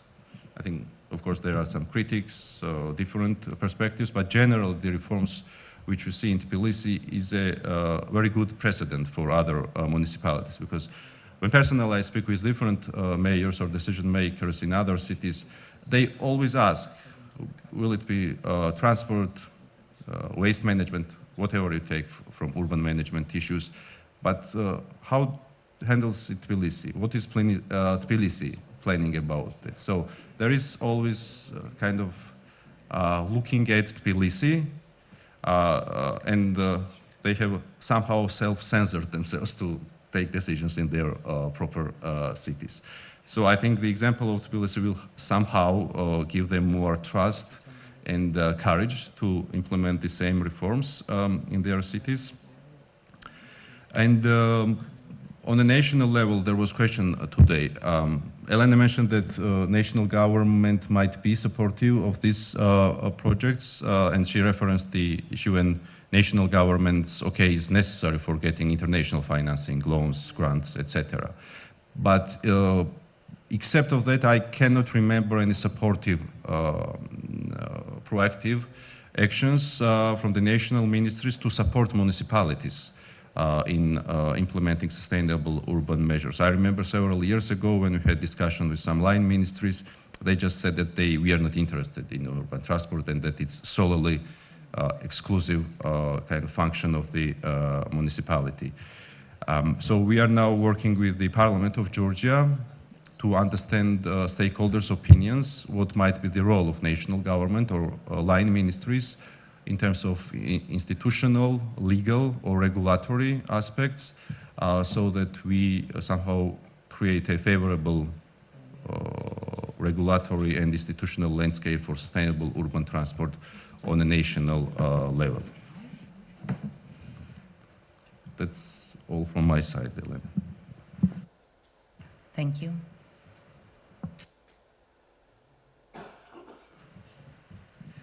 Thank you so much. I'm wondering if there is questions. Oh, there is already one question in the audience, 2 questions. Maybe we will collect this. We will take first 2 and we will note your question. No, I will be bringing around the microphone.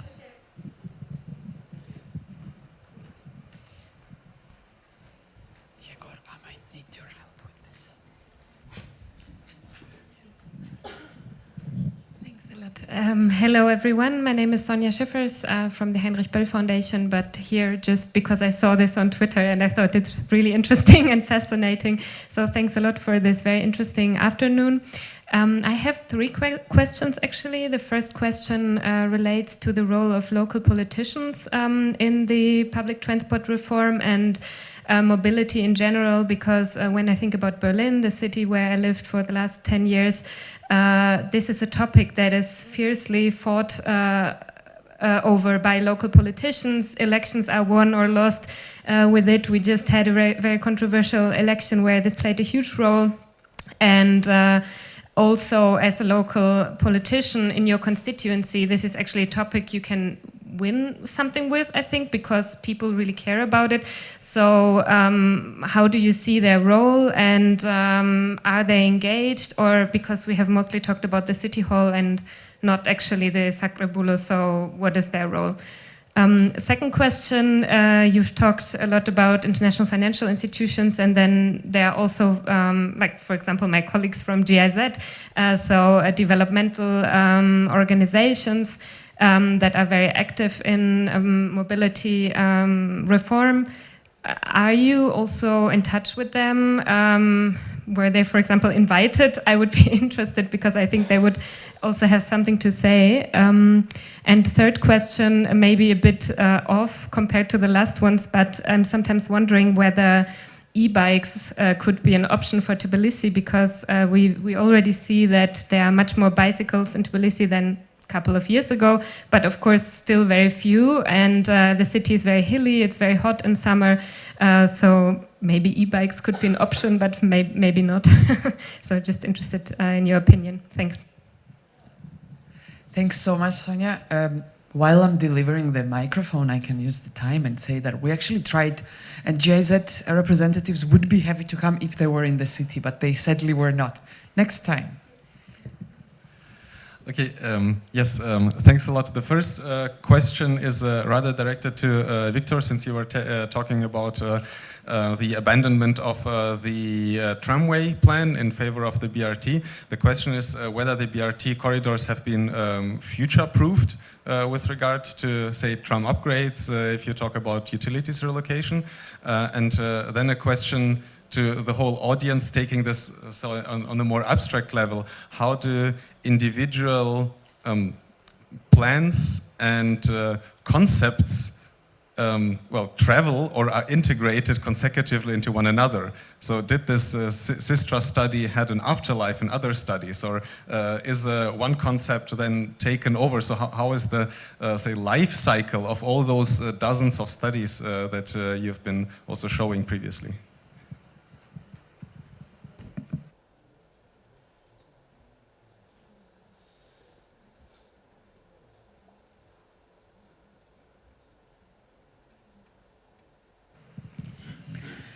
I feel Sonia's questions were kind of broader.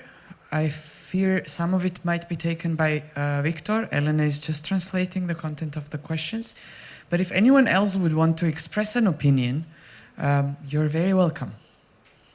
Yes, please go ahead. So I can answer Sonia's question about the role of sakrabulos or politicians generally. Again, if you take some other cities or municipalities in Georgia, generally it's not a part of political discourse. And if it is a part of discussion, it is framed as if the major problem is congestion.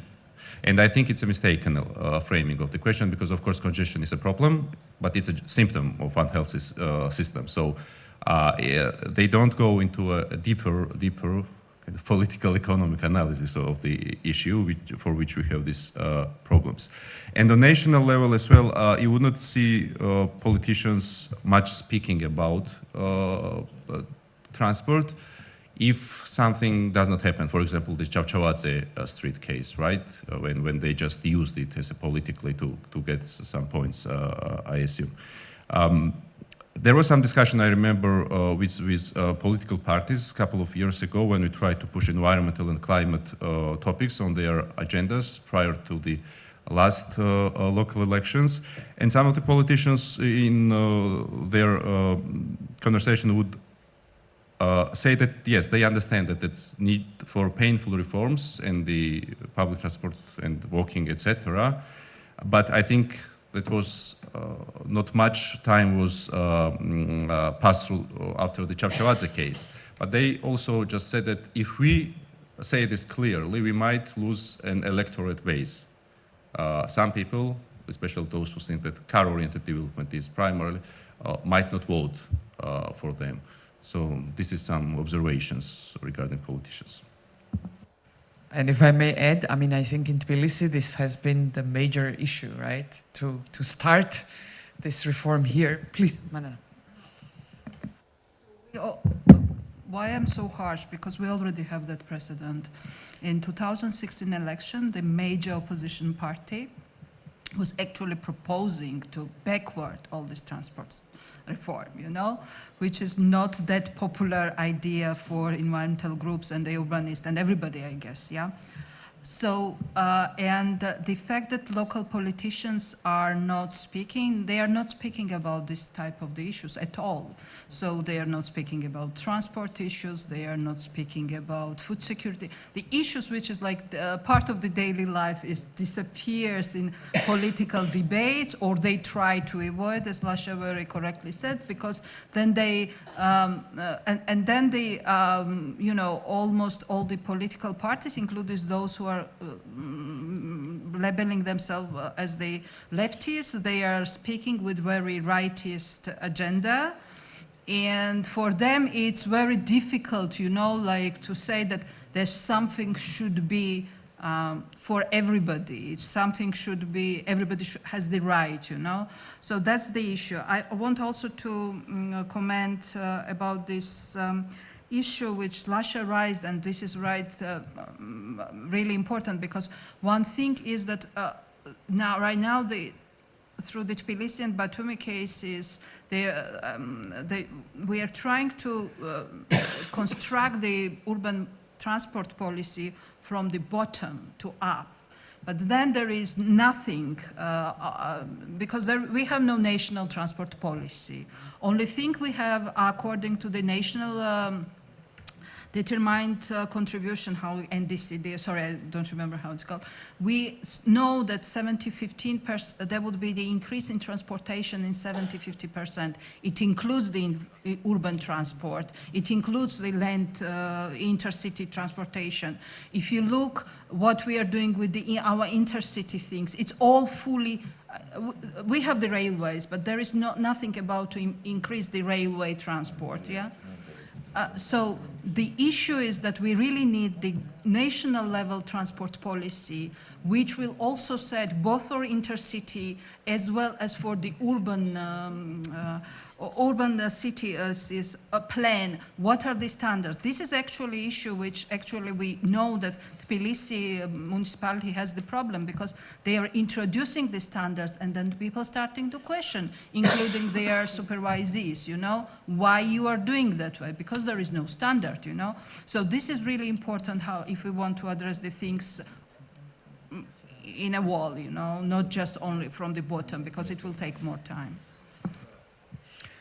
Please. Yeah, one other problem I think is that there is no sort of solid approach towards how the situation changes through time and in the short terms in the city, because now we know that we have a lot of big inflow of migrants, for example, but nobody studies it.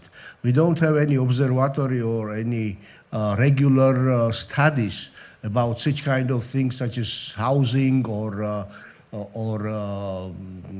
transportation, the same, I mean, ecological or environmental things and so on.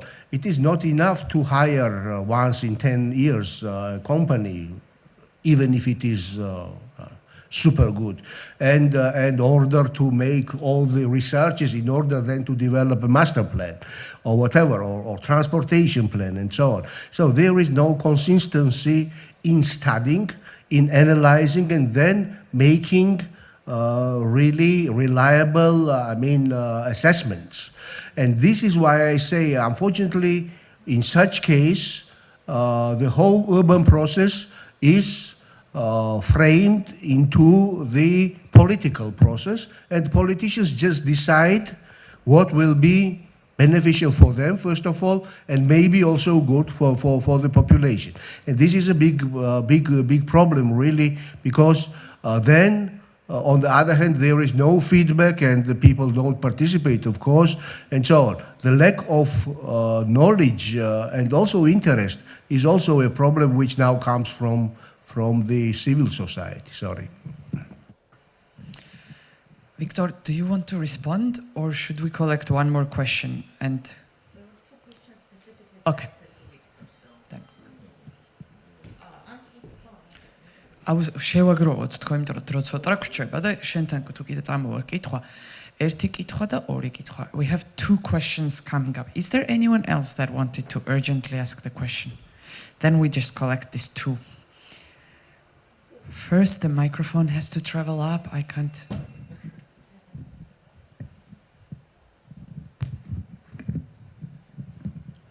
Hi, I had one small question regarding these bus corridors. As I know that, like as you told, the corridors will be finished this year, but there is no buses yet. So after a year, we should start to buying buses. So what happens to these corridors before the bus arrives? So this was my brief question.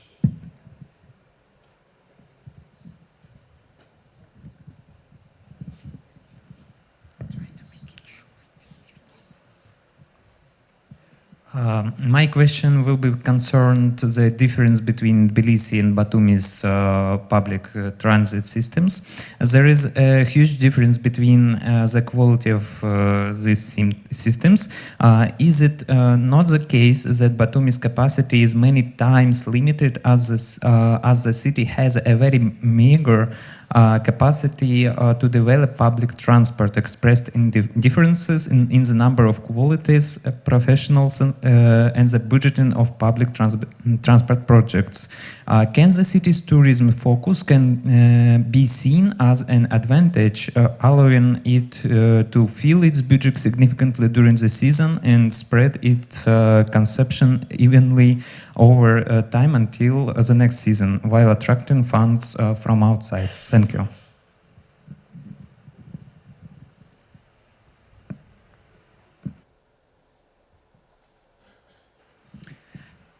Then Victor, maybe you can start, because I think there were two questions from before, and now you have a third one also coming about transit and new buses.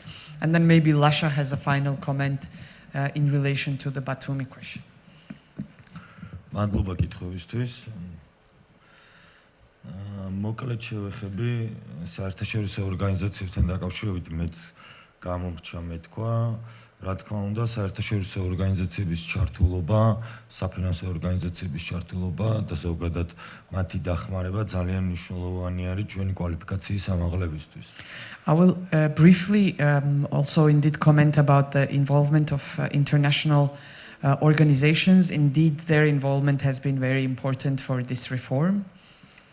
და გულწრფელი მადლობა მინდა გადაუხადო ამ დახმარებისთვის, ვინაიდან მართლა გვერდში გვიდგანან ყველა ასპექტში.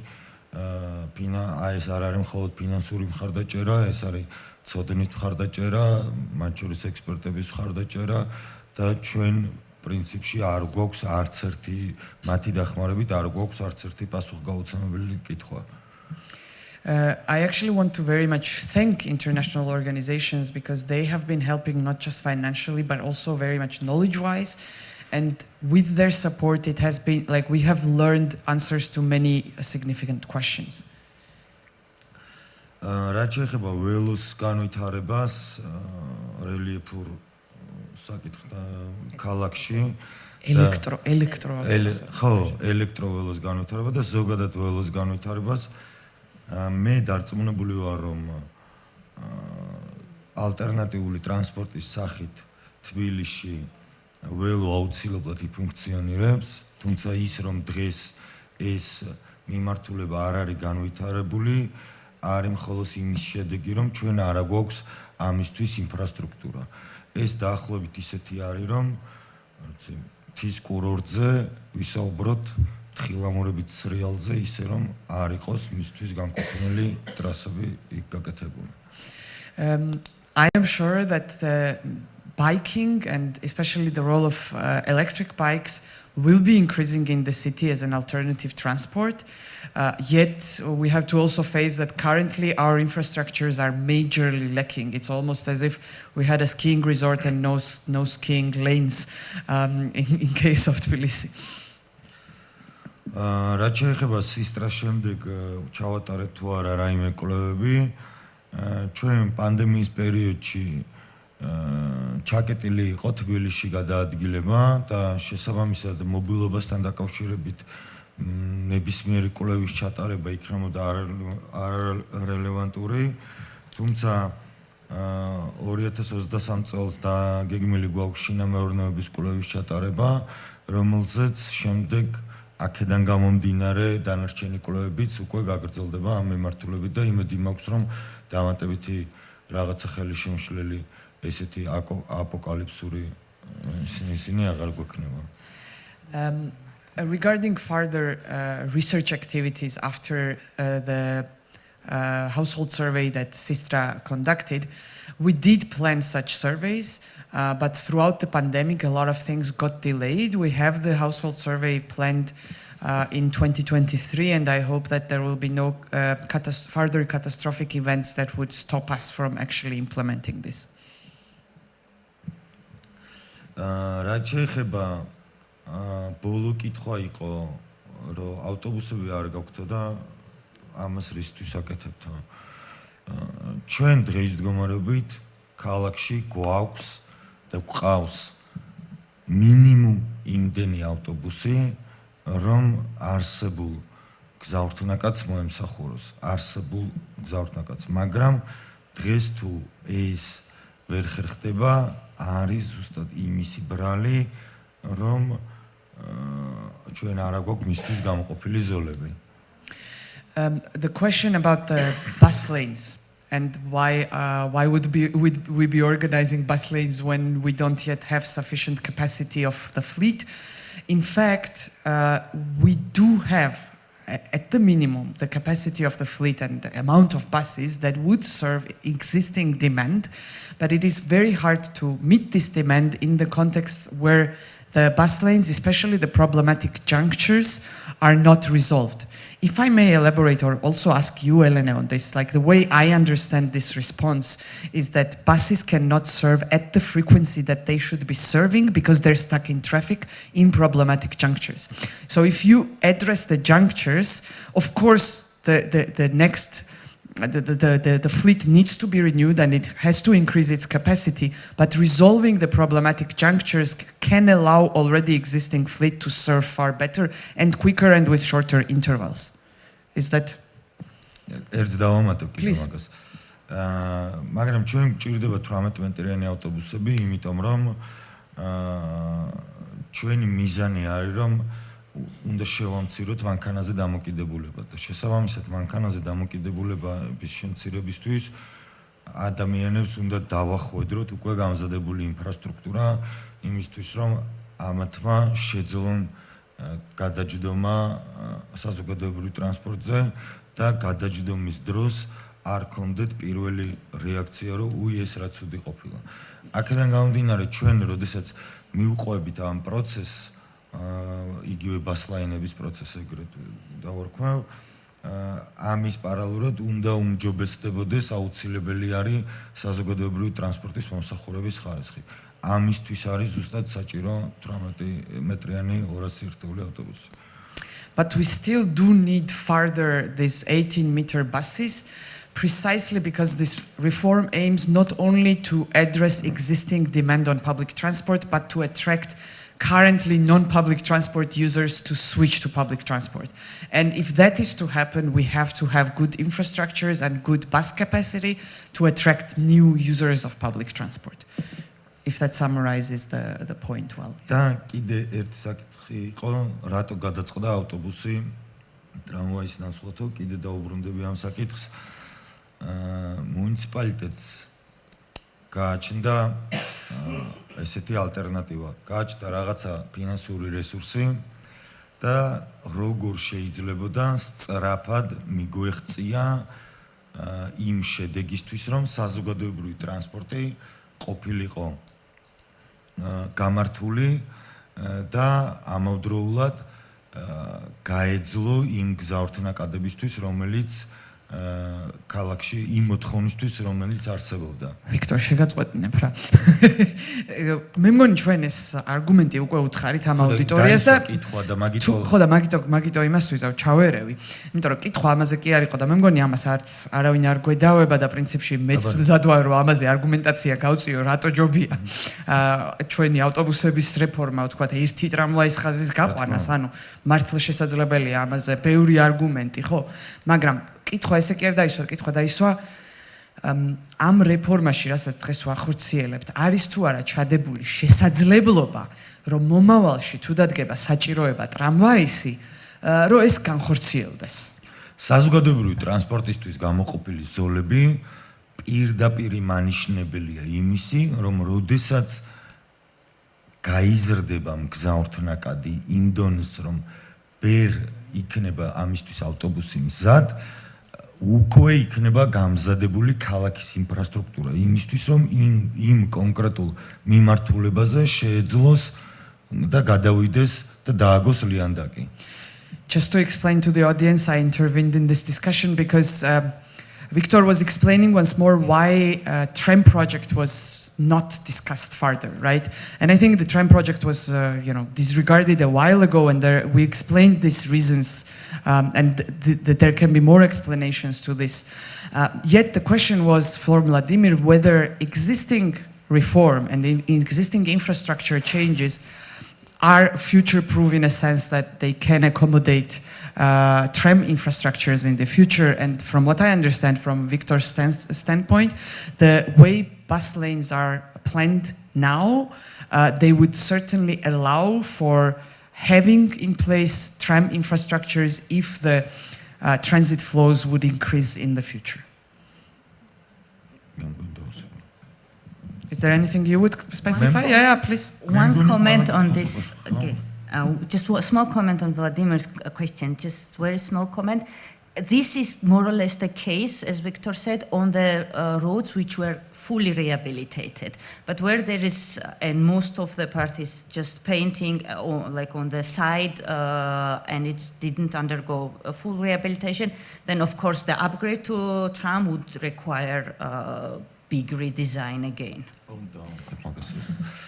ოღონდ ელენემ რას თქვა, მანდ მნიშვნელოვანია ისიც, რომ ჩვენ ეხლა რეალურად მანქანაზე შეიძლება ცოტა ხისტი ვიყო ხა, მაგრამ მაინც ვიტყვი, მანქანაზე დამოკიდებულ პირებს ვაცლით სივრცეს. ეს არის მენტალური, ასე ვთქვათ, გარდატეხა იმათში და შემდეგ აქ ავტობუსს გავაკეთებთ, ტრამვაის გავაკეთებთ, თუ რა იქნება, ეგ უკვე ინფრასტრუქტურის მორგების საკითხია, მაგრამ ის სივრცე რო იქნება საზოგადოებრივი ტრანსპორტისთვის, მე მგონი პირველი ნაბიჯისთვის ეს არის უმნიშვნელოვანესი. What Victor added to what Elena explained, confirming that, I mean, infrastructurally some streets would be more ready and some others would be less ready. But Victor said basically that what we are doing now is that we are essentially, roughly said, taking away street space from car users to public transport users, and this as a principle is significant first step. And whether in the future we will leave buses to operate on this space, or we will have other sorts of transport, trams or something else, that's a question of the future. The important part is to claim this space as public transport space. I have to now give the last word to Lasha, because there was a question for him, and then I apologize already for going slightly over time in our discussion, and then I would gladly close off this panel. I will try to be brief. So of course there is capacity, difference between Tbilisi and Batumi. Batumi, for example, urban transport service has only 4 persons working on planning and analyzing. If you compare to Tbilisi's capacity, there is a huge difference. But then the needs are different. I mean, in terms of rolling stock as well, Batumi does not need so large fleet of buses as Tbilisi. So it has to take into account the proportion of the cities and their service requirements. For financing, for example, there is already a good precedent because Batumi is an administrative center of autonomous republic. There is an advantage because autonomous republic has its own republic budget. So currently Batumi and the regional government kind of teamed up their financing, and they are purchasing 65 new buses through the state funding. It's not international funding, it's their own resources, and through that they will totally renew the Batumi bus fleet, including the electric buses which we are bought a couple of years ago. So it will have a totally new bus fleet through, I think, in 1 year. They are buying it through phases. And of course, tourism can be used, income from tourists to finance some of these initiatives, but there is a more tax code issue because not all income that comes through tourism in Batumi stays in Batumi, because a large part of it goes to the state or national government, and there is distribution in some different ways. So Batumi does not have a direct kind of influence on the usage of that income. But to also say that in a broader context, we are working on Batumi master plan together with Soso and other colleagues. And in our sense, that's one of the risky sides of Batumi, that is too much dependent on tourism sector. And what we try in our master plan and special development plan is to find new functions or old functions which we are forgot for the city to diverse its income base and also its just development directions, so it's not so dependent on just one economic sector. Good luck to Batumi and also good luck to Tbilisi. Thanks to all of you for this very, very generous and extensive engagement with this panel. I think we kind of managed to zoom out a little bit for the very focused presentation of Elena and myself. Thanks so much for your patience and engagement. I can happily declare this panel and today's content sessions as finalized. We do look forward to having many of you on the public sessions of tomorrow and the day after for this symposium. Thanks a lot.